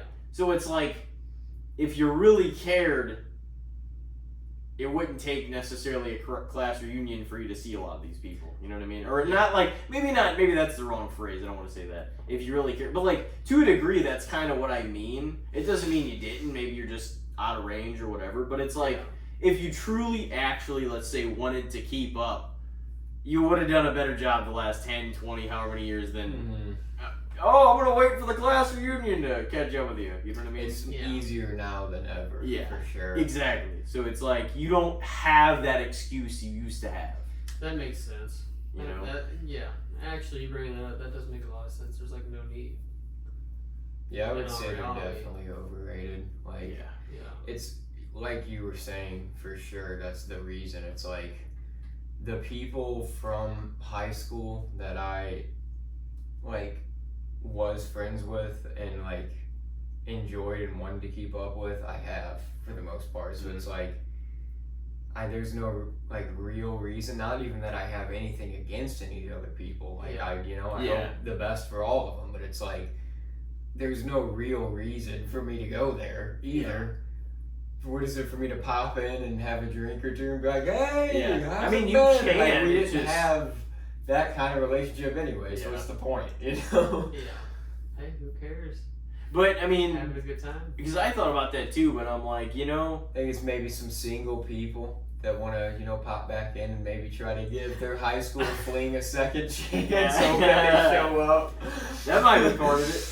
Well, I did think about this too, is that now that we're older, mature, like adults, like playing, to somewhat play the other side of it, you know, because this thought had crossed my mind too, is that since none of the high school bullshit matters anymore, you know, in a way I can view it as it would be kind of, like maybe you didn't have the relationship with them, but it would be kind of fun as this version of you and this version of them to interact and be like, oh, hey, what's up? And like actually almost have some like dialogue or kind of like, you know what I mean? See how you're doing like this long after coming from a different place. Yeah. You know what I mean? You've been seasoned to the fucking world, and you've been, you know what I mean? Like, so it almost feels like even though you didn't quite know them, you feel like because you knew them, you have something in common and like there's something that connects you. You know what I mean? Yeah. So it's kind of like, because I thought about that too for the other side of the argument. Because I'm not saying they should disband him or not have him or anything like that either. I was just kind of wondering overall what we all thought of him, you know?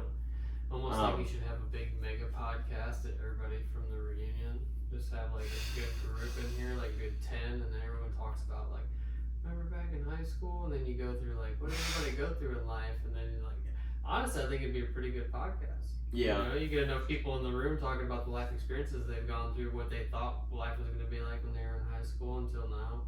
It'd be pretty cool. But that's a podcast, not a reunion, so. Yeah. Could be both. Hey, could be. You have the reunion. Everyone gets a little drink in them. I mean, yeah. Yes. Little drink, little. It's kind of reunion. He's got his. Anyways. What's going on with your guys's? I don't know. I'm not going. Now that we're talking about charge. It would be like this month, wouldn't it, or next, whatever the fuck. Was it? Yeah, because he's the year after us. Yeah, but wasn't Schweitzer the one that was supposed to be in charge? No, I think he did. But But he didn't go. No, I think he went. Oh, he did. I saw a picture, but I was like, damn, because I was trying to count how many people were there, and I was like, I think not even 15% of our class showed up. Oh, not even close. From what I heard, it wasn't even like. No, not even 15%. Not 50. 15. Oh, I was talking like 15 people. Like, Yeah. We had I 400 will. in our class. No, I saw. I saw like. The picture It I saw, looked- there it wasn't was- that many people. It so was I like didn't know 30 if or that was 40 people. The one that I saw. it The picture I was. saw. Okay.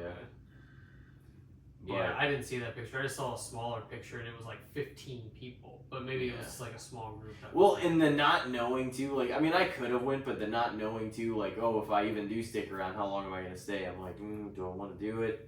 Or do I, you know? And it's kind of like, well, what if I don't find, you know? It's like, what if I don't get to a place where I'm just like, oh, I want to be here and stay here for a while, you know what I mean? Yeah. But I'm sure you would. Everybody finds, you know. so I just didn't even bother with it. Yeah. But we'll see. I mean, there's going to be a lot that happens. Who the fuck knows? When's I feel like that's still too soon. I feel like 10s would be 20. 25. It'd be 10 and then 25. It should be 25, right? what? Maybe the silver anniversary. No, like, I'm pretty sure they do one every 20 years. The 20, 30, 40. No, every decade. Yeah. That'd be ridiculous. It's every decade. Who's You gonna act be like- up every decade You after see- high school? You act I don't like want that's so 50 much. years from now? Who gives a fuck? So what is that? We just Who did 10, gives so a 20. fuck? So at 40 years old, we're gonna go back? Oh. That many At people showed 38? up for the 10. You guys had how many people show up for the 10? Like 40? You're gonna have maybe fucking 100 of you are gonna be alive by the 50 year. They. But the They- fucking probably 10 of you are gonna Hey, show up. that's what it is. Whenever you get Yeah. down there in them higher numbers, you're like you're showing Well, up just to see who's Whoever still doing shows it. up Yeah. last fucking wins. Yeah, that's what it is. I'm winning. I'm winning to 100 years. You're gonna live to 118? Dude, I made it! dude, tell It'd be over like right after I that. outlived all you bastards. Yeah. Well, I made it. Class of fucking 14, baby. Yeah, our next one would be 34. 34. 2034. You going? Dude, I might just go just to see what's up if I'm still around these areas. This area. Yeah. 38 years old. They also didn't do the greatest job at, I don't think, spreading the word.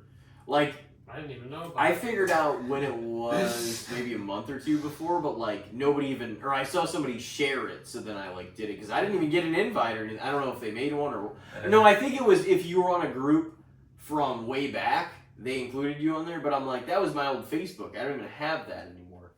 I wasn't a part of the group because all I know is Yeah. I was like, hey, Julian, you coming to the wedding? And Julian's like, yeah, I'm coming after the reunion. Are you going to the reunion? I'm like, what reunion? And he's like, the high school reunion. I'm like, oh, You I going to didn't the know this. reunion? I was It's like, like, no, but that's the day of my wedding. Yeah. Of course I'm not going. It was the same day. Damn. yeah. Oh man. You got another topic for us? I don't. I wasn't thinking. I was No, sitting you're here good. conversating, but Not off the top of your head. no, I don't. Yeah. I feel like, you know, you're definitely not the first guest that just comes with a topic. It happens for sure. No. I feel like a lot of times we only get Well, to a topic. and honestly, You're hey, kidding. well, yeah. And honestly, I thought you guys didn't you guys switch it up for a while? We're doing something else. Well, on the solo episodes, we do this segment called like this or that, and we'll pick a category and pick one That's thing what in it that was. category against like a gauntlet of 10 things, Yes, okay. and we'll say which one we're taking I over that gotcha. thing. I think the last one I listened to, you guys were doing that. I think it was a single episode, just you guys. Because I was like, listen, I was like, oh, that's different. That segment You know? we've only That is done fun. on the Just solo you guys, episodes. yeah. Okay. But the good, the bad, and the shits we still do every episode, other than like the wrestling prediction pods or in case there's another like outlier. Yeah. But for the most part, those are every episode still. Oh yeah. So, damn, you about ready to wrap it in? Oh yeah, I'm Yeah. ready. Getting Work early in the morning. Oh, yeah. You know, right back to it. and we all know morning comes too soon. yeah. Oh. And then the most comfortable your body ever wants to get is like the hour before you fucking wake up. That's right. It Hey, but you know what? Tomorrow's Friday. is. Tomorrow It is is Friday. indeed. Oh man. Well, we went a good 2.5, Yeah, that's good. so that's a good fucking. We'll call, Good length. we'll It's call been it- we'll great. call it- We'll call it 4 with a couple hours beforehand. before That's we start. true. That's true. Yeah, we had some great conversation off Yeah. there. But this has been Austin Weber episode, his third one in the solo man. series, the Weber Love series. Love it. Good you stuff. got your own We've had series some now, fucking man. great content today. Well, any All over the any place. parting words you want to leave the people with? Oh man, just keep living and loving and doing life to the best of your ability. That's how I feel.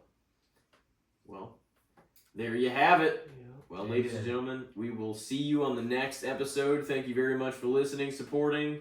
Take care in the meantime. We'll see you next time.